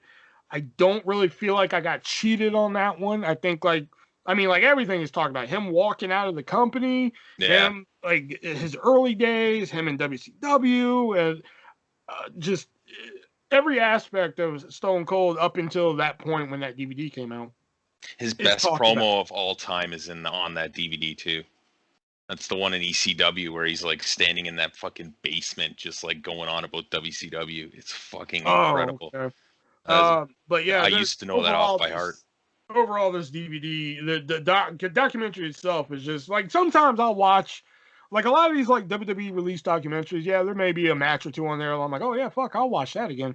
But mainly, I look for the documentary side of it. But like this is one had a good length to it. Like I said, I think it's like 2 hours and 20 minutes, something like that. It's long, yeah. Yeah, it's somewhere in that neighborhood. The only thing I don't like is this is around the time where they started doing the talk about things and they do a match. I preferred it when they like talked about it and then the matches were at the end so that you could like. This one wasn't that. This is all documentary. Oh, okay, then maybe I'm thinking of a later one. Yeah, I think the later ones are thinking like the second John Cena one is like that. The Randy Orton one. Like that. There was I'm pretty sure there was a Stone Cold one too, but I could be wrong. Yeah, I think that's the second one. It's oh fuck, what is it called? I think that's the one I have. Yeah, I know what you're talking about, though. Yeah, it's the one that came out after this one. Yeah. But yeah, great rewatchability factor, especially like if you just got into wrestling and you're just like, oh man, I like this Stone Cold guy, man. This is what you want to watch. Mm-hmm. 4. My number 4 is, and this is where the surprise, why I say it will surprise you. And I was kind of torn between putting the DVD on, but then I remembered, no, the biography was better. The A&E biography of Macho Man Randy Savage. Now, the DVD was kind of transposed into the biography with more added to it. Yeah, because like I said, with the DVD, it just felt like, oh man, I can't wait for him to talk about this. And it's just like, just for example, I don't know if this happens in a DVD, it's been so long, but it's like, oh man, I can't wait for him to talk about Elizabeth. And it's just like, so, and this year he married Elizabeth. That happened. Yeah. Anyway, I'm like, whoa, fucker. I want to know more about this. It's that's how it felt with like a lot of the topics in the Macho Man DVD. So I didn't watch the A&E one. So if that one's better, then hey, maybe I'll check it out. But the DVD one was horrible. Like after I had watched the A&E one, I remember thinking, wow, that was like much better than that DVD. Mm-hmm. So here we are. Like they spent more time talking about him in baseball than I think him winning the world title. That sounds about right. Like of course. Mm-hmm. All right, my number 4, and I almost put it at number 1, but I decided to shoot it back a little bit, is one that's already been talked about, Hard Knocks, the Chris Benoit story. That was almost your number 1? Yeah, just because Chris Benoit. And the time frame when it came out, and the fact that I was a fucking huge fan of him back then. Yeah. Oh, did you put him at number 4 because you had the job to him? I didn't even watch that. Did I lost? Oh my god! Buddy, you sent it to me on the weekend. Oh my god. I wasn't at home. Mm-hmm. I can't even with you, and even when I can, I still can't because I can't even. There's an interesting little bit. I don't know if you saw this because I didn't see this for fucking years, and then a couple years later, I watched it again. There's like in one of the screens, there's a little tooth in like the right corner, and if you go click on that, it explains how he lost his tooth. Did you? Yeah. Did you find that, Nick? No, I never found that. I don't remember ever finding it, but I read about it. Apparently, he was like wrestling around with his dog. He used to do it like all the time. And like, I think his father came over and was like trying to get his attention. And he looked up at him and the dog fucking headbutted him in the fucking chin. And it like knocked his tooth out. Yeah. The one thing I remember from that DVD is that there's an awesome, like, again, I'm not a big technical wrestling match type of guy, but there's a great match between him and William Regal from the Brian Pillman Memorial Show. Yes. Holy shit. Yes. Again, I'm not a big technical wrestling fan, man. Like, where it's just like, let's just do holds and fucking chain wrestle and shit. But that one right there, I'm like, fuck, man. Yeah. Well, and Benoit did it a lot with Angle too. Like a lot of those, you can make chain wrestling exciting if you know how to do it, right? And Benoit was one of those guys who knew how to make it exciting. I mean, he's so hard hitting, was so hard hitting. Still too bad. Anyways. Ask Daniel Pewter that.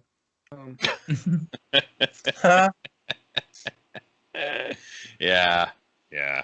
See, this is why people I think should listen to our podcast more because they get these little in jokes that we throw in.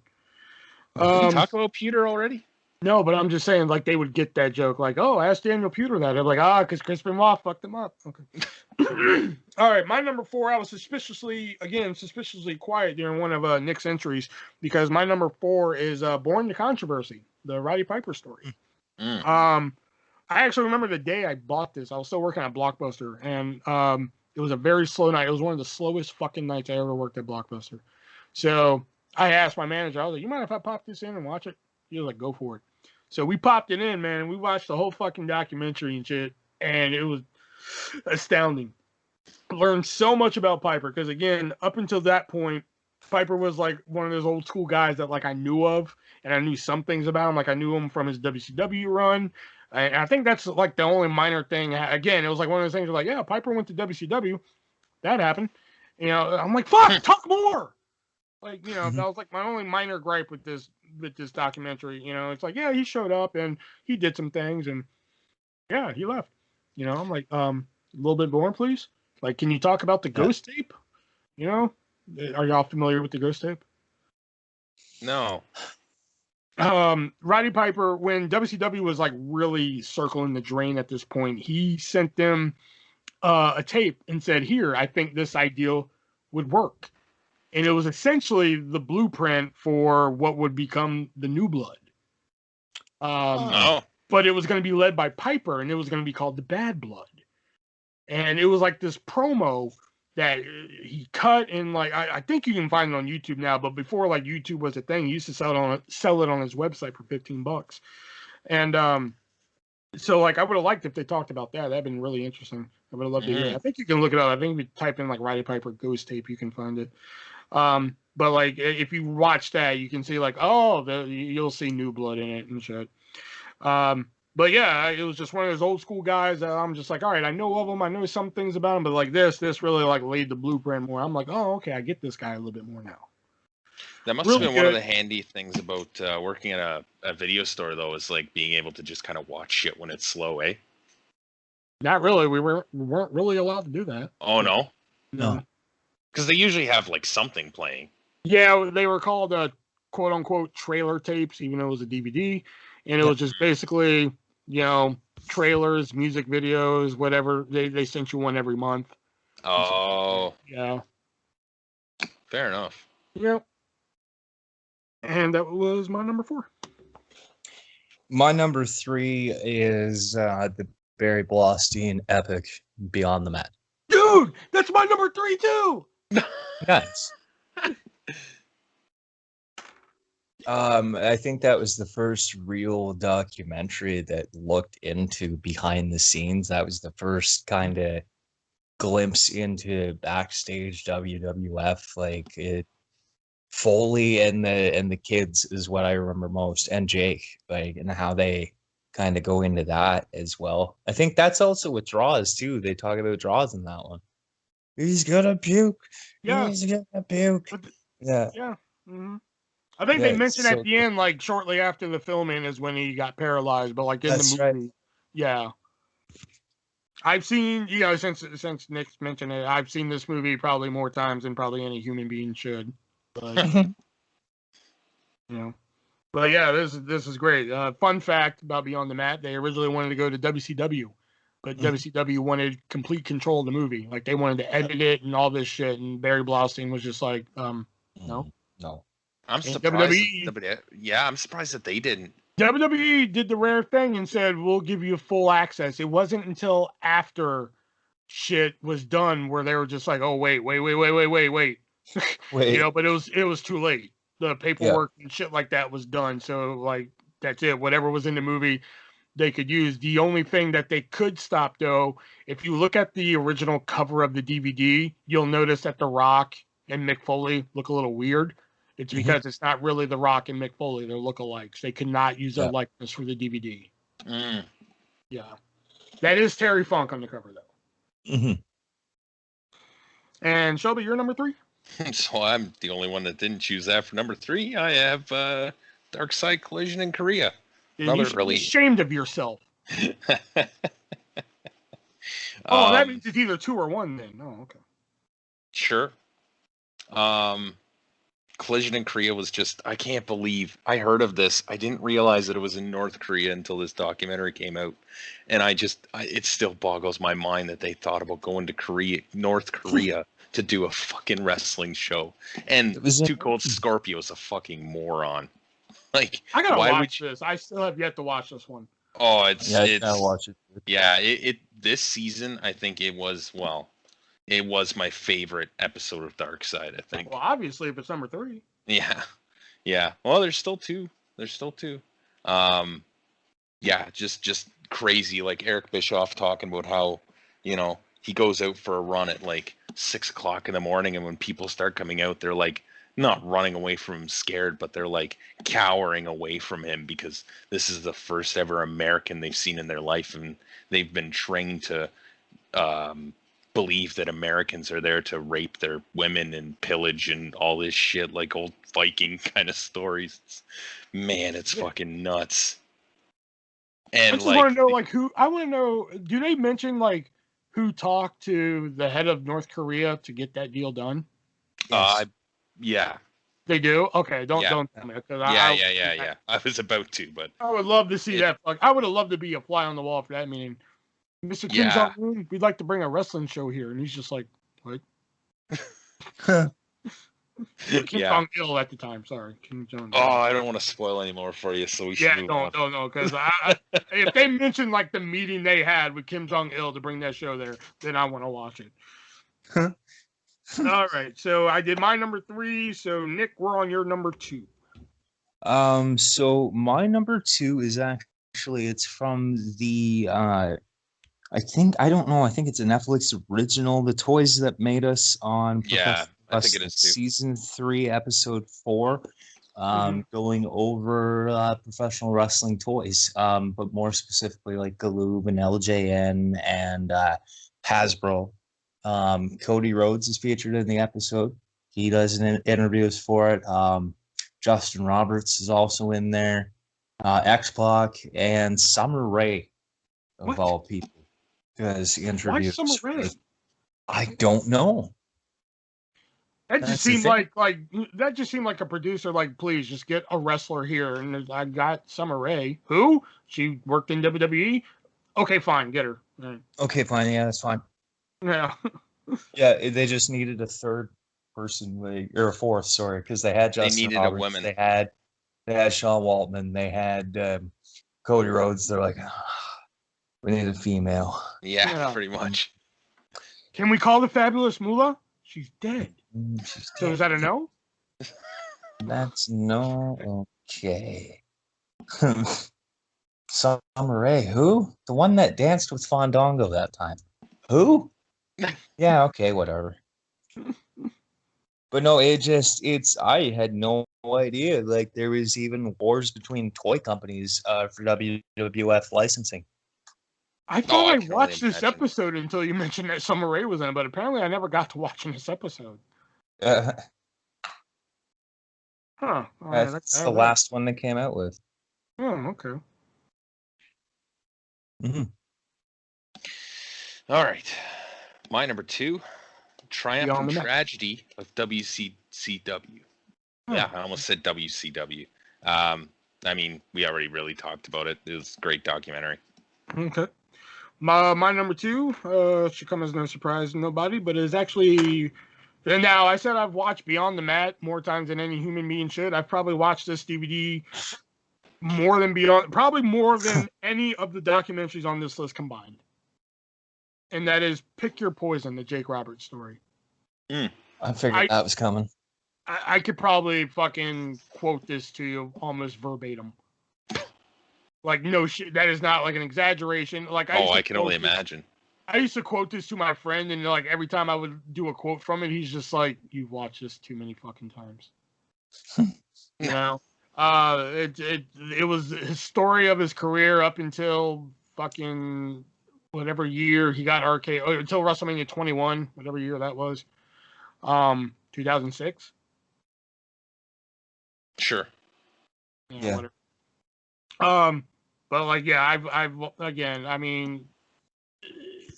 Oh God! It just you want to talk again? You think Triumph and Tragedy of World Class Championship Wrestling has some tragedy in it?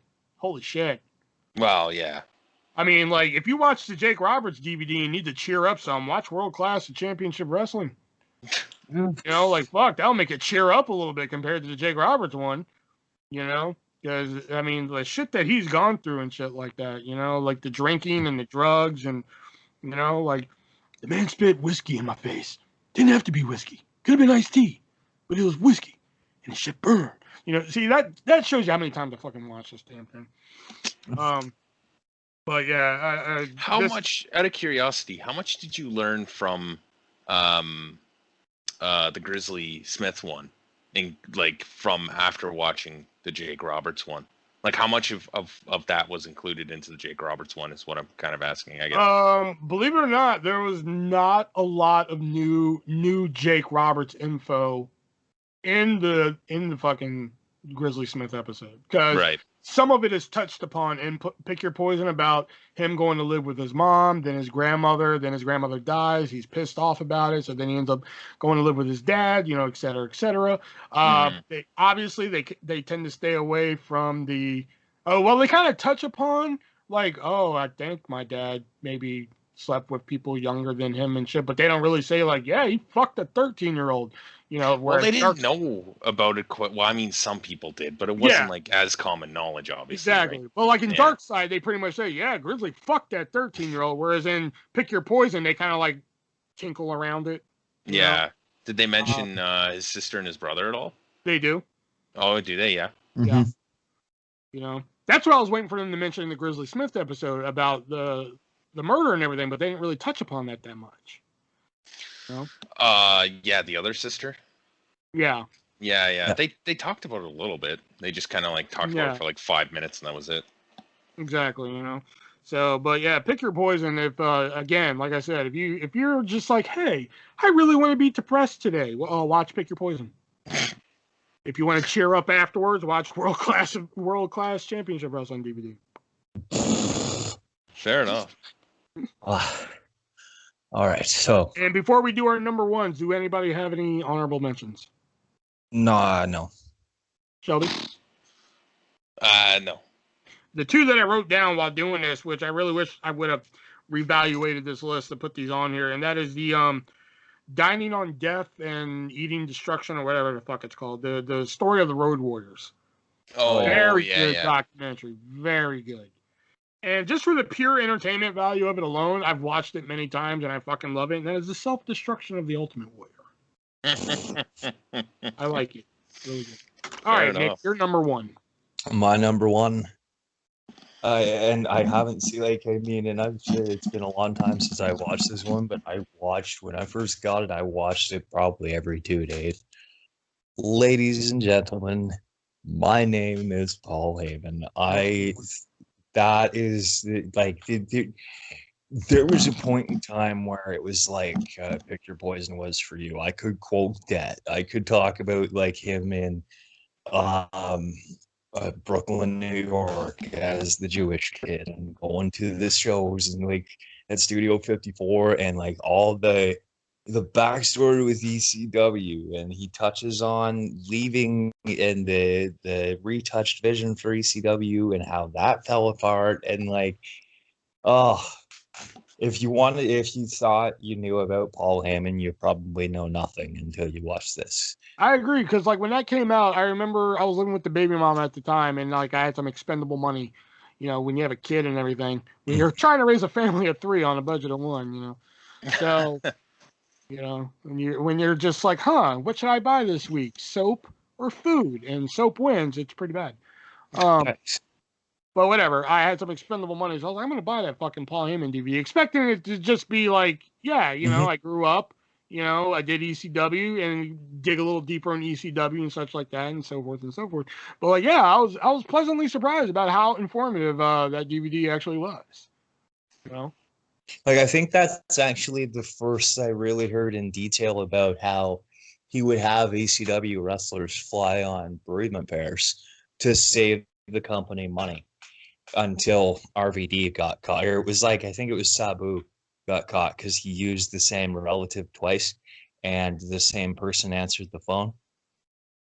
Oh, so you would have learned about that if you would have watched the Rise and Fall of ECW DVD, because that's and I remember reading that in the book, and I read that after I watched Ladies and Gentlemen, My Name is Paul Heyman. So yeah, I probably would have learned a lot more from watching Rise and Fall of ECW, but no, I mean in terms of the Paul Heyman DVD,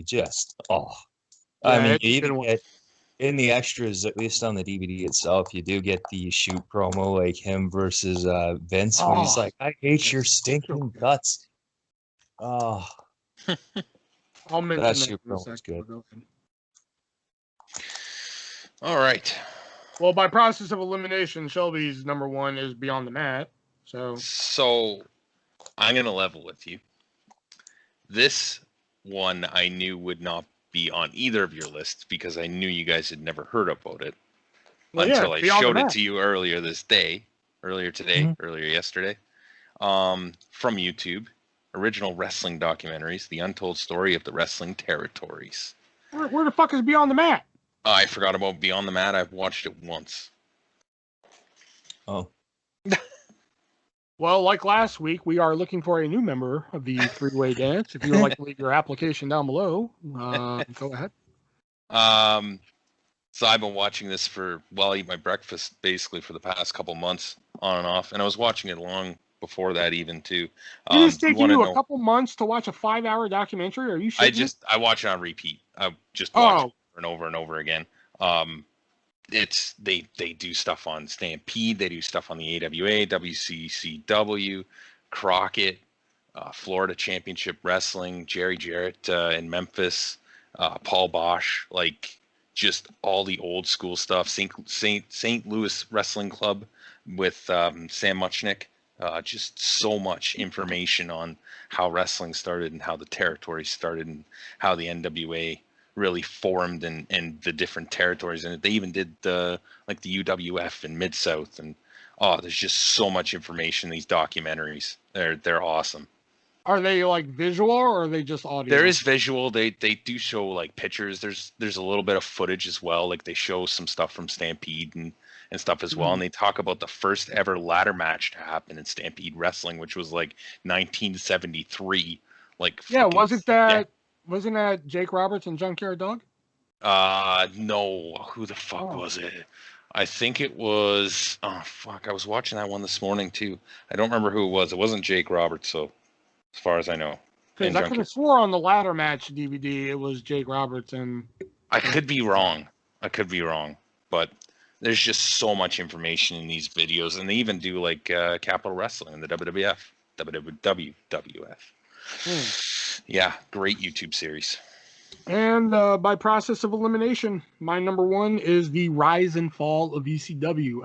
At the time of the release, this was probably the most informative DVD that WWE ever released. I remember when I graduated high school, with graduation money I got from family, I went out and bought this DVD. It was $30 fucking. Now you can get it for like $1, but it was $30 brand new at a fucking Sam Goody. So I bought it and I watched it like all in one night and such like that. So, bought it, watched it, fucking loved it. And they fucking probably just like the book, they go through everything. I mean, they touch on the Blue World Order. They touch on Mick Foley. They touch on Terry Funk. I mean, they touch on everything. Like Mike Awesome abandoning ECW to go to WCW with the ECW title. I mean, the epic fucking promo that Paul Heyman cut, which is my favorite part in the DVD because Paul Heyman's talking about how he was like, at that point we were just trying to get kicked off of TNN, and then it cuts to that promo. Or like he said something like, what, we were going to succeed or something like that. Then it cuts to that promo where it's just like, hey, you better take that money and buy lawyers because I'm coming at you and shit like that. Then the next scene is Paul Heyman sitting there and he's like, we're dead. We're dead in the water. Yeah. It was just a great cutaway. You better take that $80 million that WWE is giving you and you better invest it in lawyers because you haven't seen the last of me. Next scene, Paul Heyman sitting there, we're dead. We're dead in the water. We're taking bullet after bullet, and we couldn't do nothing about it. It's crazy, too. And, I do remember this from that documentary, how much, some of the wrestlers were, fronting money and, fucking booking shit and doing all his things for him because he didn't have enough money to pay anybody else to do it. Yep. Mm-hmm. It's fucking crazy. Yeah, everything that you could possibly, all the big things in ECW, mass transits touched upon, although I think Hardcore Revolution DVD, I think that's what it's called. What is it? There's another ECW type documentary. I think it's Hardcore Revolution. I think that. Don't quote me on that. There's also the Untold Story of ECW. I don't know, but they touch on the mass transit thing a little bit better than the ECW one did. And hell, even the New Jack Dark Side of the Ring touches on it. Yeah. It's not as bad as like some of the other ones where it's just like, yeah, mass transit happened anyway. But no, they touch upon it, but overall, this was like one of the most informative fucking ones they ever put out. Like to the point where like when they released the Rise and Fall of WCW, I was like, fuck yeah, this is gonna be awesome. Rise and Fall of ECW is 2.5 hours long.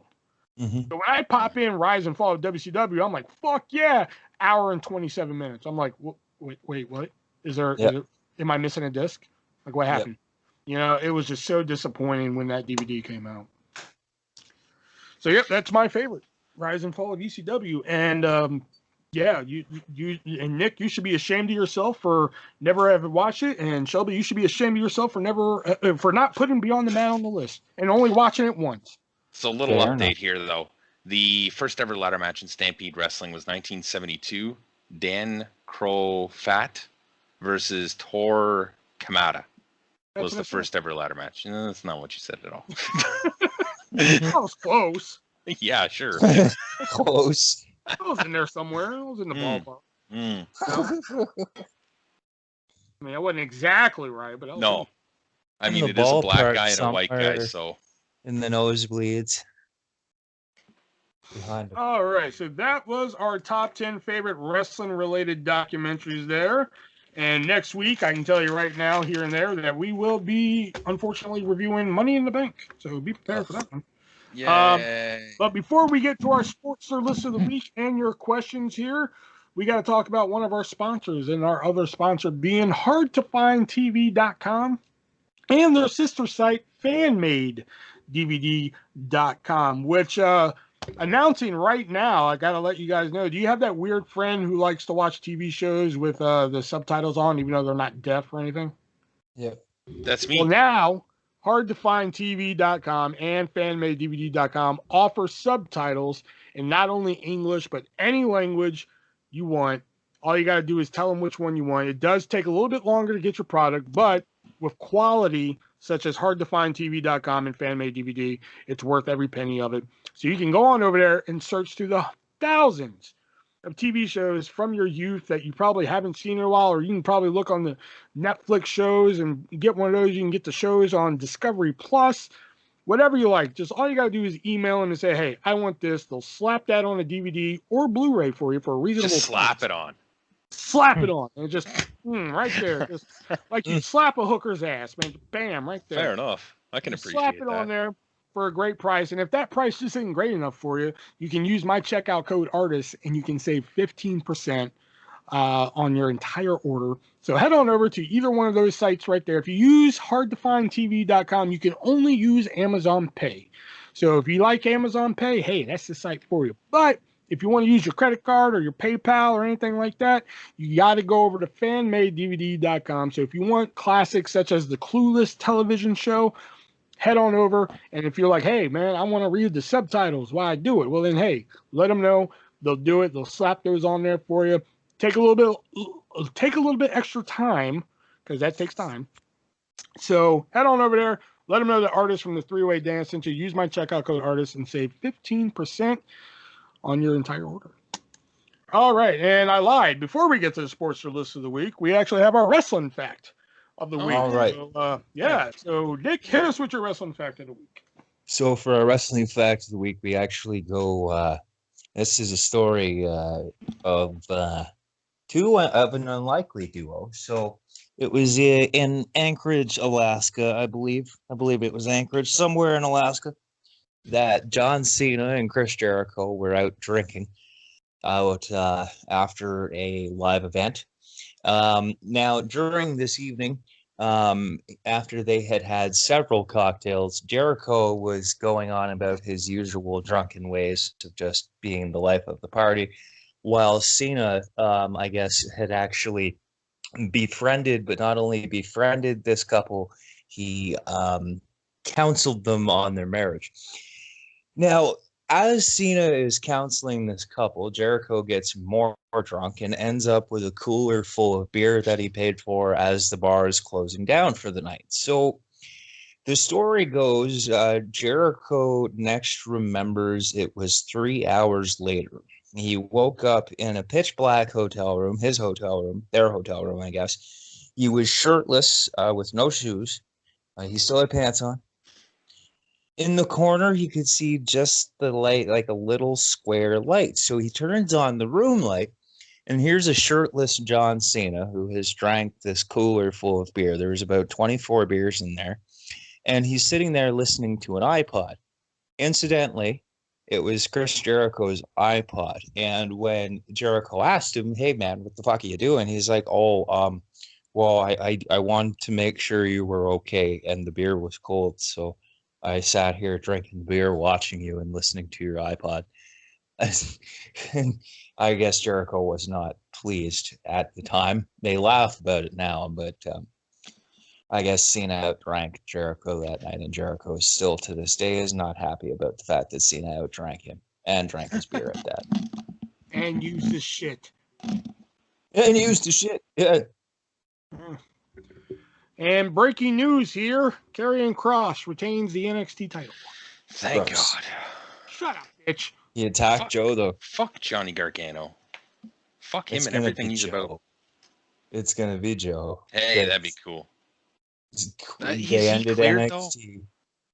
Well, they ended NXT with Kross leveling Joe, so yeah, but is he cleared though? Because he had a concussion. We'll have to wait and see. Yeah. I mean, so did Daniel Bryan, and he got cleared. So I mean, you know, Triple H might have cleared him with the NXT magic. NXT magic. All right, now let's get on to our Sportster list of the week, which I just randomly changed. So guess what? I'm going into it blind with you guys. Because it was 10 matches you forgot happened at Money in the Bank. But you know what? I wasn't feeling it anymore. That tends to happen when I do these lists.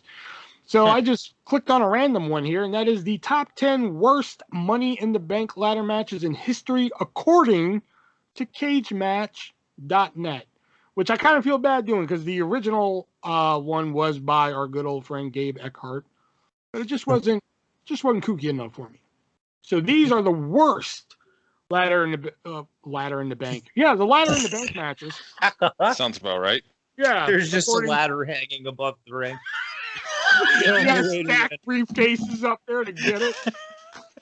Yeah, the only way to win is by stacking the briefcases one by one. Grab the ladder. Reasonable height in order to then grab the ladder. Once you have grabbed the ladder, well, you win, I guess. You retrieve the ladder and you win the match. Wait, no, wait. We TNA it here. You stack briefcases up to grab the ladder, then you use the ladder to hang a briefcase above the ring. Yes, that's perfect. It. Beautiful. Perfect. All right. So number 10 on the worst Money in the Bank ladder matches, according to CageMatch.net. Number 10 is the women's Money in the Bank ladder match from 2018 with a rating of 7.45. This was I believe, the inaugural women's.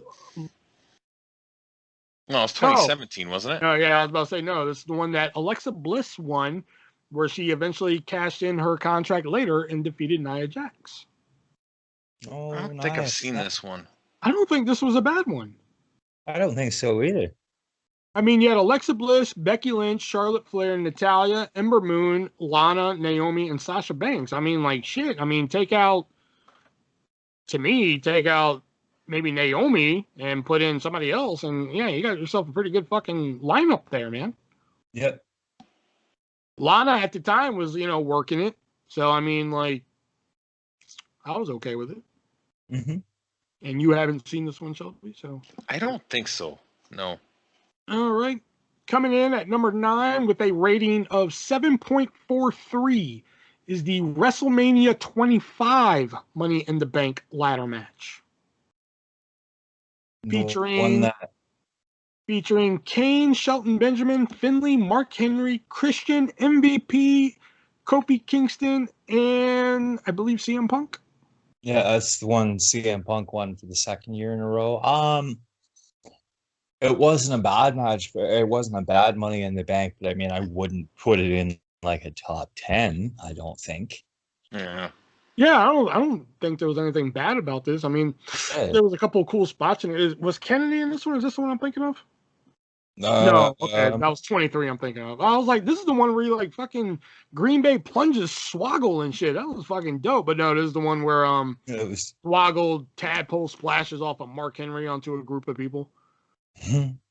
Still good. I mean, like, I don't know. Sometimes some of these things here are just fucking bonkers. I don't know why. All right, coming in at number 8 with a rating of 7.42 is the men's Money in the Bank ladder match from 2018, which is the one Braun Strowman won. I don't even remember who else was in it. The Miz, Braun Strowman, Kevin Owens, Bobby Roode, Finn Balor, Kofi Kingston, Rusev, and Samoa Joe. Oh, wow. It's kind of an awkward lineup. I don't think I saw this that. is when Bobby Roode was switched from SmackDown to Raw when it looked like they were going to make him a top guy. We saw how well that worked out. Braun Strowman ends up choke slamming Owens off a ladder through a table by the stage. I actually thought Kingston, this was going to be his year, but I was wrong. Y'all don't even remember this, so it must be that bad if y'all don't even remember it. I don't think I saw this one either, because this was the same year as the Alexa Bliss one, wasn't it? Yes. Yeah, so I didn't see this one. Wow. Okay, I really should have reviewed this list before picking it. All right, coming in at number 7 with a rating of 7.23. That is the SmackDown Money in the Bank ladder match from 2012 that features Dolph Ziggler, Christian, Tyson Kidd, Santino Marella, Cody Rhodes, Sin Cara, and Sweet Tea himself, Tensai. Oh, God. Yikes. Fucking Tensai. Captain Charisma had the most experience in the match as it was his 5th appearance. Tensai's participation was questionable as he was not a ladder match specialist. Where does it say you have to be a ladder match specialist to compete in these, though? Mark Henry wasn't one. Yeah, that doesn't really make sense Flair either. wasn't one. Yeah, that doesn't really make sense either. Finley was like in 4 of them. Yeah, that's... Yeah. Look how many Kane was in. I don't think ladder match. Yeah, Kane was surprisingly good in them, though. I mean, they needed like a big man who could move around, and he was still pretty good at it, right? So, I mean, he was in the first one, right? Yep. And nevertheless, the night belonged to Dolph Ziggler, who was victorious, and he defended the Money in the Bank contract on a different character. Plus, he had one of the most epic cash-ins of all time. Too bad it didn't work out for him in the long run. Really? I don't remember that. Oh yeah, he cashed in on Alberto Del Rio, and then he got a concussion, and they were just like, "Fuck that! Give us the belt back." Yeah. Oh, you didn't get the joke. What was the joke? Really, I don't remember that. Because concussion. Oh, okay. Yeah, it took me a second. I got it. Coming in at number 6. Yeah, I should have reviewed this first. The men's Money in the Bank ladder match from 2020 with a rating of 6.64. Bullshit. Huh. Pardon? Yeah. Yeah, that's weird. The men's iteration featured Otis, AJ Styles, The Miz, King Corbin, Rey Mysterio, Aleister Black, and D-Bry. I mean, no matter what you think of this match, I don't think that you could put it on a list of good or bad just because it's not a typical Money in the Bank ladder match. This is one of the best ones they ever did. Yeah, but it's not like a typical Money in the Bank ladder match, though. It's different. Like it should be on its own list, you know? On a list of what? I don't know. It doesn't. You know what? It doesn't even need a list. Fuck lists. Oh yeah. Oh yeah. Otis emerged as a surprise winner, but he failed to cash in the contract as The Miz defeated him at Hell in a Cell 2024. Coming in at number 5. Coming in at number 5 with a rating of 6.39. It is the Money in the Bank ladder match from WrestleMania 26. Who was it? Which had the biggest field ever with Jack Swagger, Kane, Drew McIntyre, pre-3MB Drew McIntyre, mind you, Matt Hardy, MVP, Christian, Shelton Benjamin, Evan Bourne, Dolph Ziggler, Kofi Kingston, Shelton Benjamin's mom, Michael Cole, Didn't Randy Orton run in this one? No, Randy Orton was 23. Swagger had some trouble retrieving the briefcase, which seemed like an eternity, but before he managed to unhook it, he cashed in on Chris Jericho for his sole World Heavyweight Championship reign days later on SmackDown. Before he managed to unhook it, he cashed it. Oh, no, yeah. I mean, the match was okay, but I didn't think Swagger should have won it. Who out of this field would you have picked in at WrestleMania 26 at the time? MVP, who was not in the match? Yeah, he was. Yeah, MVP. Or Shelton Benjamin. But I always, if Shelton Benjamin was in it, I always was pulling for Shelton Benjamin. That never happened. Boo. All right, coming in at number 4 with a rating of 6.38. It is the women's Money in the Bank ladder match from 2019, which featured Bayley, Natalya, Carmella, Nikki Cross, Dana Brooke, Ember Moon, Mandy Rose, and Naomi. Bayley won that one? This is the one Bayley won. I don't remember much of that match. Also featured another same night cash in. Oh, I remember that. She cashed in on Alexa Bliss. Cash in on Charlotte. That's right, yeah. Of course. I mean, again, I don't think this was a bad one. I mean, it's a women's ladder match. Like, what else do you expect them to do? Yeah.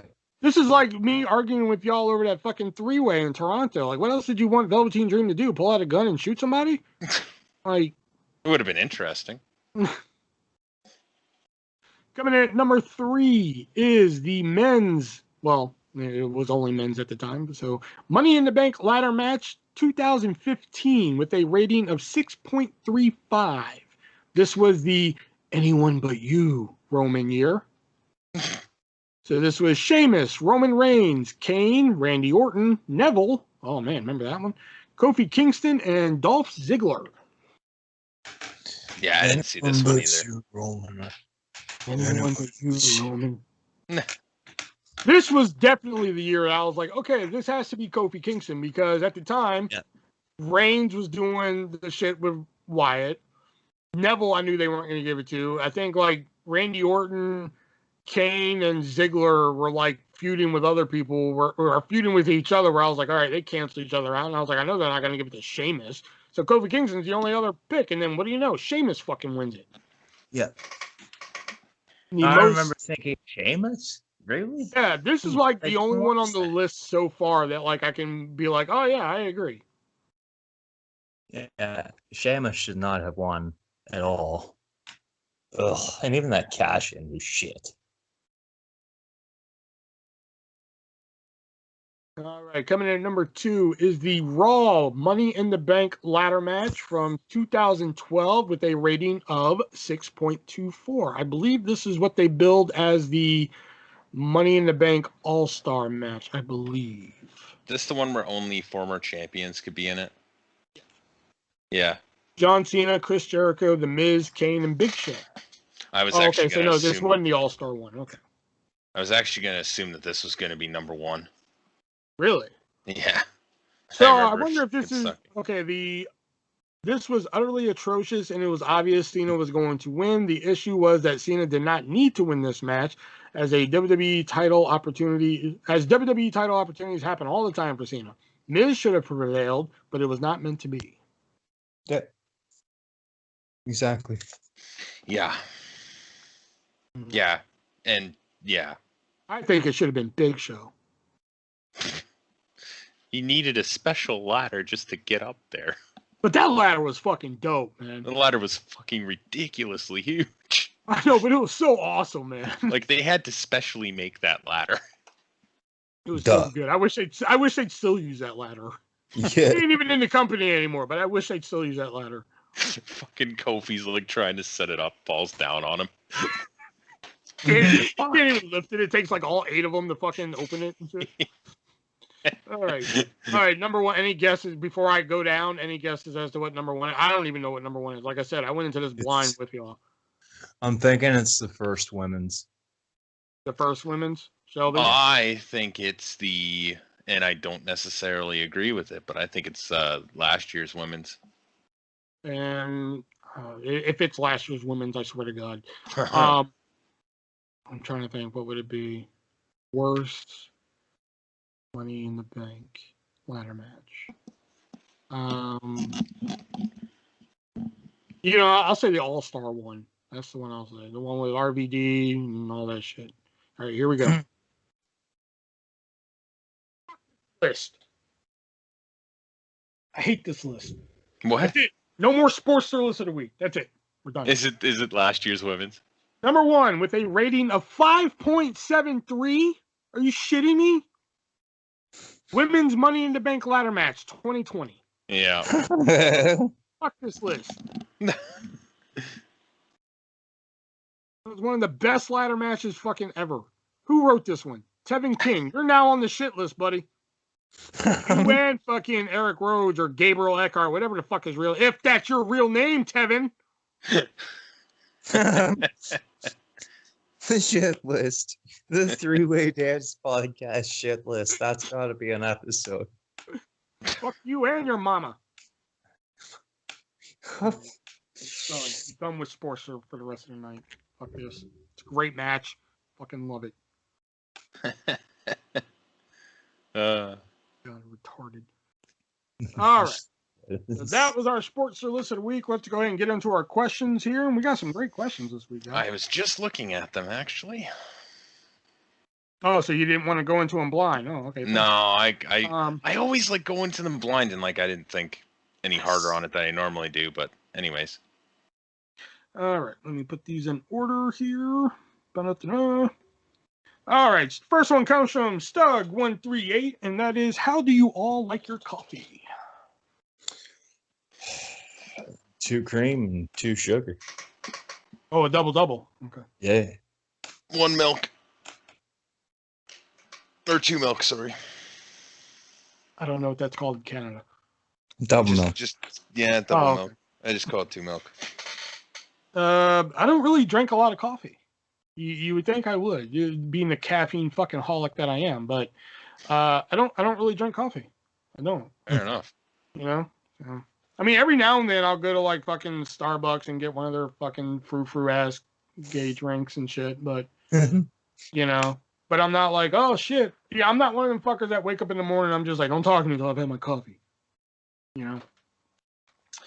All right, next one from Stug138. Favorite Nicolas Cage movie? Oh, yes. Nicolas Cage versus the animatronics. Willy's Wonderland. That's mine. Fucking love that movie. I've never thought about this. Adaptation was good. Way to bring us all down. Yeah. Sorry. Do any of you have... Oh, these are from Chili Riano. Do any of you have any wrestling experience? Sorry. No, go ahead. I did a little bit of high school wrestling. I got German suplexed once. That fucking hurt. And I never won a match. That's about all my high school wrestling experience. I've been in a ring, but that's it. I once put on a match for my drama class in high school. Nice. We just got done doing the play for the big year, so it was like for the last few weeks, it was just like we're just sitting there doing nothing. So I figured, for shits and giggles, me and my friend Brandon, we would put on a match for him and shit like that. And I would have Justice be the referee, and Justice was like, I don't want no part in this. I was like, all right, fucker, fuck you then. So we set up the fucking drama stage like a hardcore match. Shit. So me and my buddy Brandon, we go over a couple spots that we're gonna do. I was like, all right, we're gonna do this, and he was like, what's the finish? I was like, all right, here, I'll show you the finish. So I pick him up for a power bomb, and to be honest, I didn't think of what to do next. And he was just like, so what do we do next? I was like, you'll see. I had nothing. So he was like, no, fuck no, we'll see. So I was just like, okay, so just when I pick you up for the power bomb, land on your feet, lock me in a sleeper, and I'll tap. And he was like, all right, cool, go. All right, so we get the class in there and shit, right? Now, this is something, I'm passionate about and shit, So we get the class in there, and I let them know what we're doing and shit. I figured, I told him, half the class didn't even fucking like my ass anyway. So why I wanted to do this, I don't know why. So I was like, hey, this is what we're doing and shit like that. I'm going to be the heel. He's going to be the face. You cheer for him, boo me, blah, blah, blah. So we start doing the match and shit. We're doing a couple spots and shit like that. All of a sudden, 2 of the fucking classmates run on the stage and start attacking us. Not what we planned. So now I'm pissed. And Justice knows I'm pissed. So he knows this is about to go south. So they get off the stage and they let us finish our thing. So, like, I take this broom and I'm going to do, like, the Jeff Hardy spot where he does, like, the fucking, like, looks like he's flying through the air and shit like that. Mm-hmm. So I jump. And apparently I miscalculated. So, like, the broom ends up under my knee. So the next thing I hear is crack. And I'm like, oh, shit. I was like, I just broke my fucking knee, didn't I? And I'm just waiting for that rush of pain to come through. And nothing ever happened. So I was just like, okay, what was that then? So, like, I unfold my leg, and there's, like, the fucking broomstick just broken in it. And this is not like a fucking dollar store broomstick. These are like janitor fucking brooms at a high school. I broke this bitch with my knee and shit. So finally I just whispered to Brandon. I was like, take it home. He was like, all right. So power bomb him, lands on his feet, sleeper, tap. That's it. Damn. Yeah. To no fucks given. Yeah. All right, and the next one from Chili Riano. What 2 divas would you like to be in an oil match with?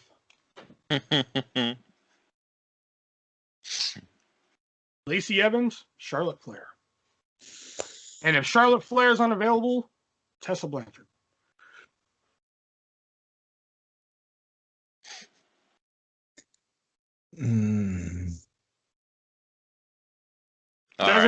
Doesn't have to be current. Let's okay. So this is going a little old school here. Okay.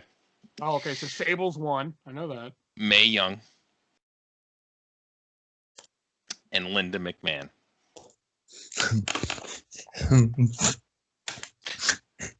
If you didn't want to do the podcast tonight, you could have just. Come on, man. You kidding me?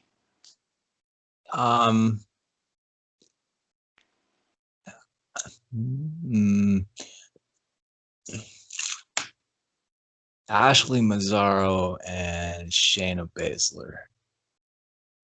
If you didn't want to do the podcast tonight, you could have just told me. Hey, look, man. You asked the question, I gave you the answer, pal. I wanted Shelby's real answer, not his bullshit answer. That is my real answer. You're an idiot. I don't know why you fucking do this show. Rude. Stug's next question was, what is the best documentary you've ever seen? And I was just like, that's our episode this week. Yeah. Stug 138. What was your first vehicle, and do you have any fond memories? I'm guessing of the vehicle. I'm assuming. All right. Unless you just don't have any fond memories at all. I don't have fond memories. Well, obviously, very if dark the picks are fucking Mae Young and Linda McMahon for an oil match, I assume you have a tragic childhood. Fuck. My first truck was a 1985 Ford Ranger, and I mean, I was, I guess, 17 at the time when I got my full license and could actually like drive places, and I mean, just hit the fucking pedal and go. I do remember, I don't know if this is a fond memory necessarily. I slept in the back a lot at like parties and stuff. That's kind of fond. But the one that always gets me is I had a bunch of tires. What's that? Did you sleep or did you pass out? Yes. Yes. It used to stall a lot too because it had a carburetor. But anyways, the story I was trying to get to was it had a bunch of tires in the back to hold down the bed liner. Me not realizing that the bed liner wasn't screwed in, took the fucking tires out one day. And while I was on my way to school, the fucking bed liner lifted out of the truck and almost hit the fucking school bus behind me. I had to go to school, grab more tires, go back, grab the goddamn bed liner, throw it in the truck, and then take it back home before going back to school. It was just, man, I got so much shit from people when that happened. Great truck, though. I miss it. Hey, Nick, what's your fond memory of a vehicle? Well,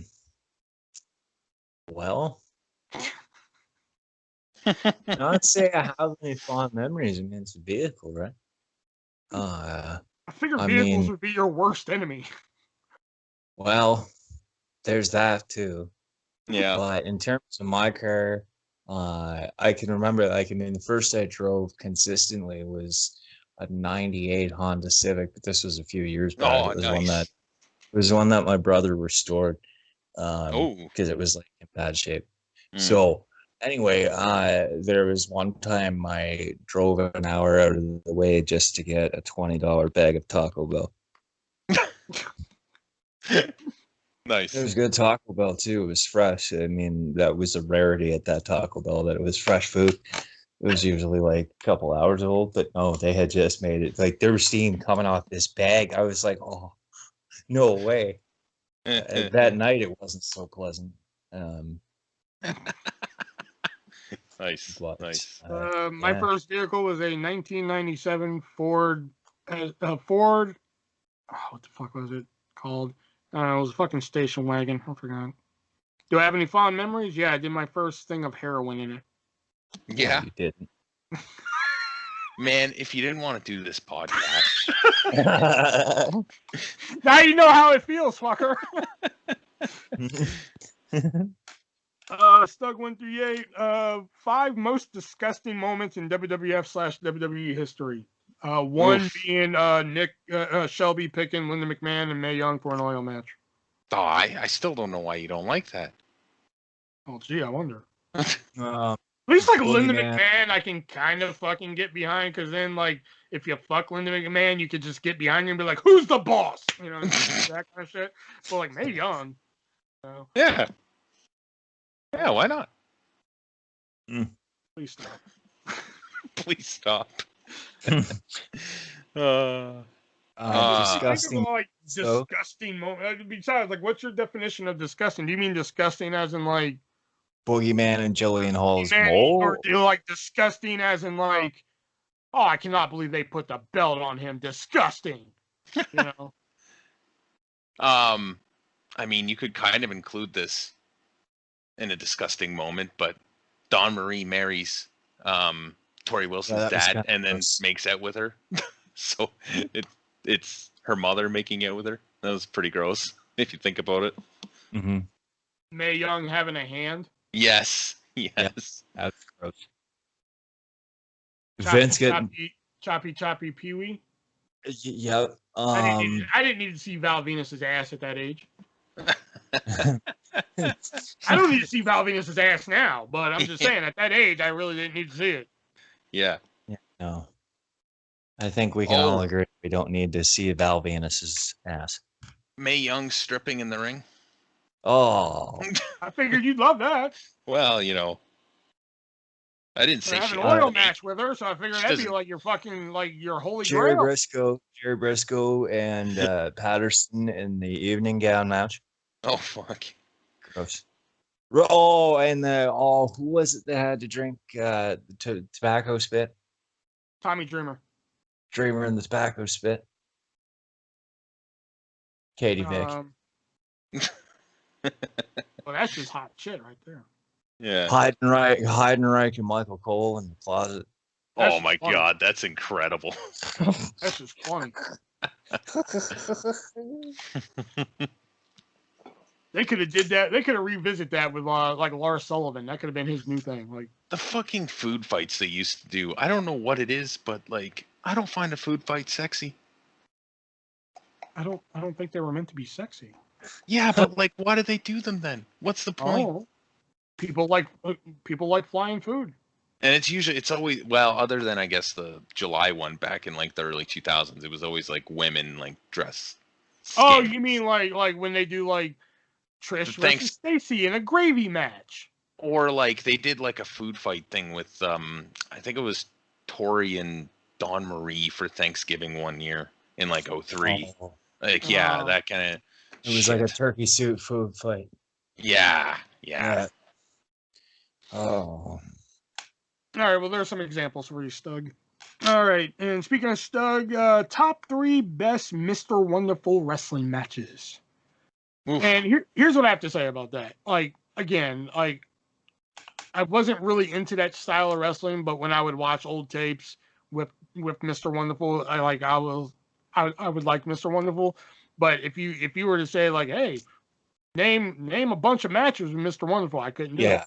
Yeah. I can name like the big ones, of course, WrestleMania 1, some against Hogan and shit like that. Piper, yeah, but like I couldn't name top 3. I just remember really liking them. He had some great TV title matches on Saturday night in like 93 with like Ron Simmons and fucking Too Cold Scorpio. And like I just saw a video, it was like a compilation on Instagram, so it was kind of short. It was like him doing his jumping pile driver. Oh, that was pretty. Yeah. All right. These next 2 come from Andrew, and it is fuck, marry, kill style. You are in a singles match against one of each of the following diva, and one unfortunate event happens. Which unfortunate event are you going to pair with the following diva? Tessa Blanchard, Lacey Evans, Charlotte. I did not pick these. And your 3 unfortunate events are sharding, which is, shitting and farting at the same time. Farting, just a straight up fart.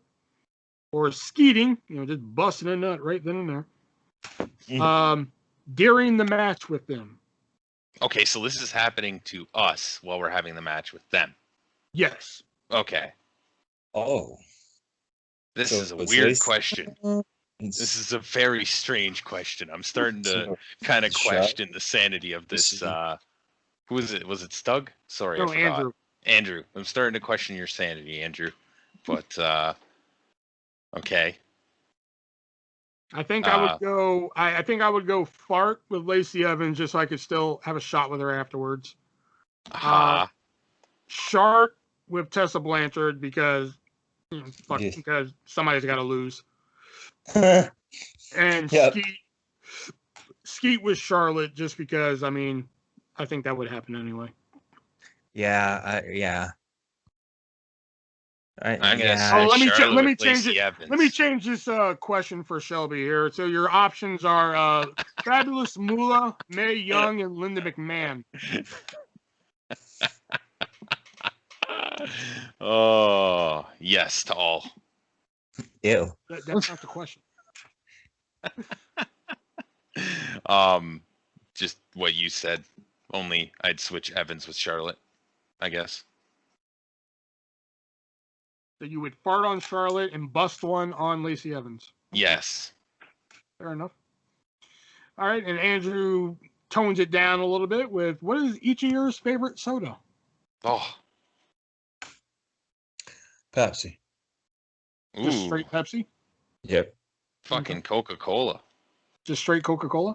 Yeah, man. Damn. Andrew, you should know mine, man. Like, fucking, I really don't have, like, a favorite. I'm more of, like, a flavor of the month type of guy. Like, my all-time favorite is fucking Diet Coke with lime. Oh, no, that's not true. My all-time favorite is, believe it or not, Diet Pepsi with lemon. That shit was good. Diet Pepsi Twist, as they called it. Like, currently, right now, it's Coke Zero Orange Vanilla. That's probably my fucking crack. Right now, Baja Blast Zero Sugar's out. So that's probably the one I've been sucking down like water. But normally, I'd probably say Orange Vanilla, Coke Zero. That's probably the one. And the last one here I saved for last year because this is a good one. From a new person. We haven't heard this person yet because I have been posting these in the autograph group, so it could be where he came from. From Michael Bowling. If you guys could have a fatal 4-way dream match with 1 star from WCW, 1 from ECW, 1 legend from WWF, and a current WWE star, who would be in your match? God, this is fucking hard. That's what she said. Or when we say WWE star, do we include NXT and stuff like that? I guess we can. Okay. I've had a day to think about this question. I still haven't figured out the answer. Oh my God, this is not an easy one. I'm like trying to figure it out right now. Yeah. Bear with us here. ECW is the one I'm fucking stuck on, man. Like, yeah. No, I'm trying to think because I have the Legend from WWF and I have the WCW star, but I'm trying to think who would mesh well from ECW with the two I've picked. Right. And you know what? This name popped to mind, so you know what? If that name is popping to my mind, I'm gonna write that name down just for me and a current WWE star. Brian. Oh, got it. I just need my current WWE star. You know what? That might work. No, that wouldn't work. Yeah, you know what? Yeah, fuck it. Let's do it. Okay. All right, I got mine. Shelby? Nah, I'm not even close to ready. God, This is so hard. This is so difficult. Oh, damn it. Time's up. Cool. I'm gonna keep going though. I heard a buzzer. That's why I said that. I heard like a... That's why I was like, time's up. I'm almost done. I just need an ECW guy.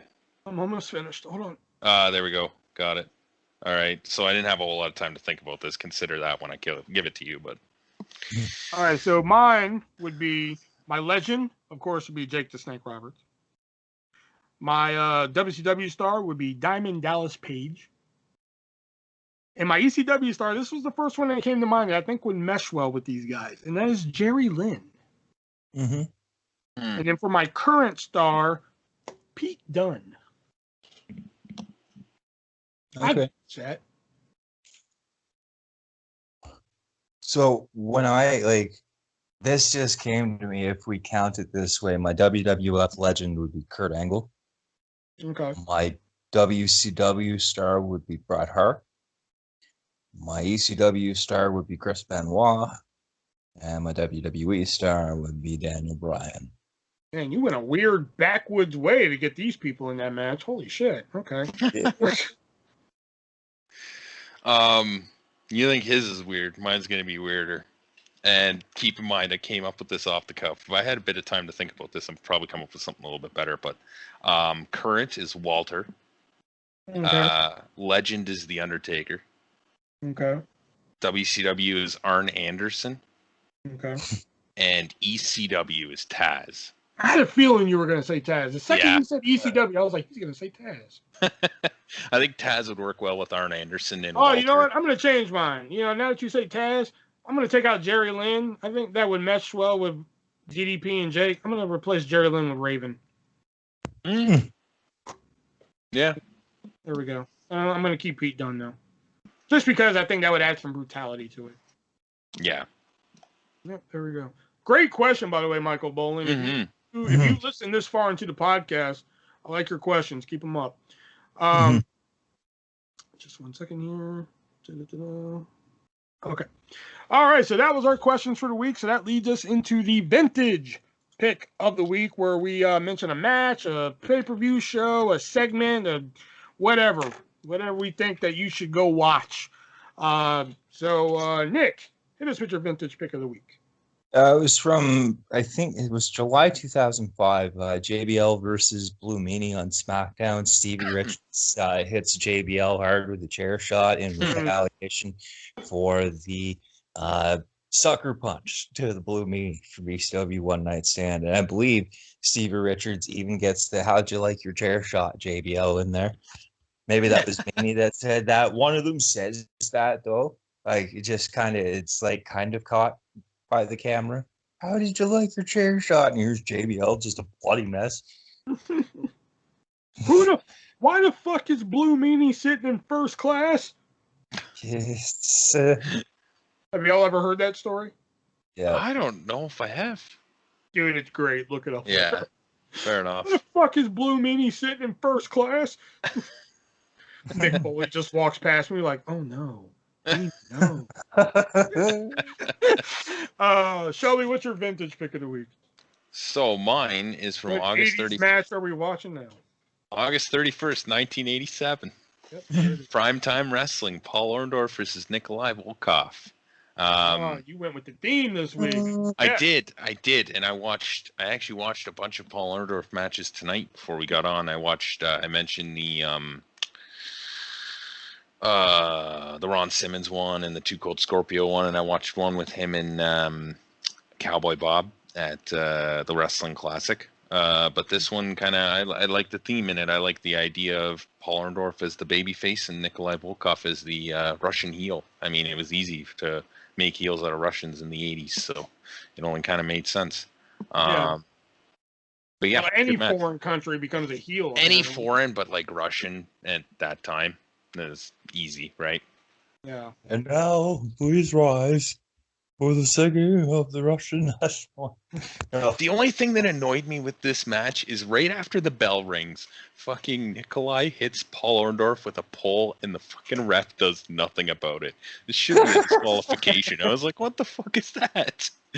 and then Nikolai fucking has him up against the ropes, and the ref's trying to back him up and is counting him and shit. And I'm like, if you fucking just let him hit him over the head with a fucking pole, then he's not gonna let go when he's up against the ropes, you fucking moron. All right, my vintage pick of the week. I recently got autographs of both of these guys here. So we all know that NXT Brooklyn, the unsung hero of that show, of course, is Sasha versus Bayley. Great match.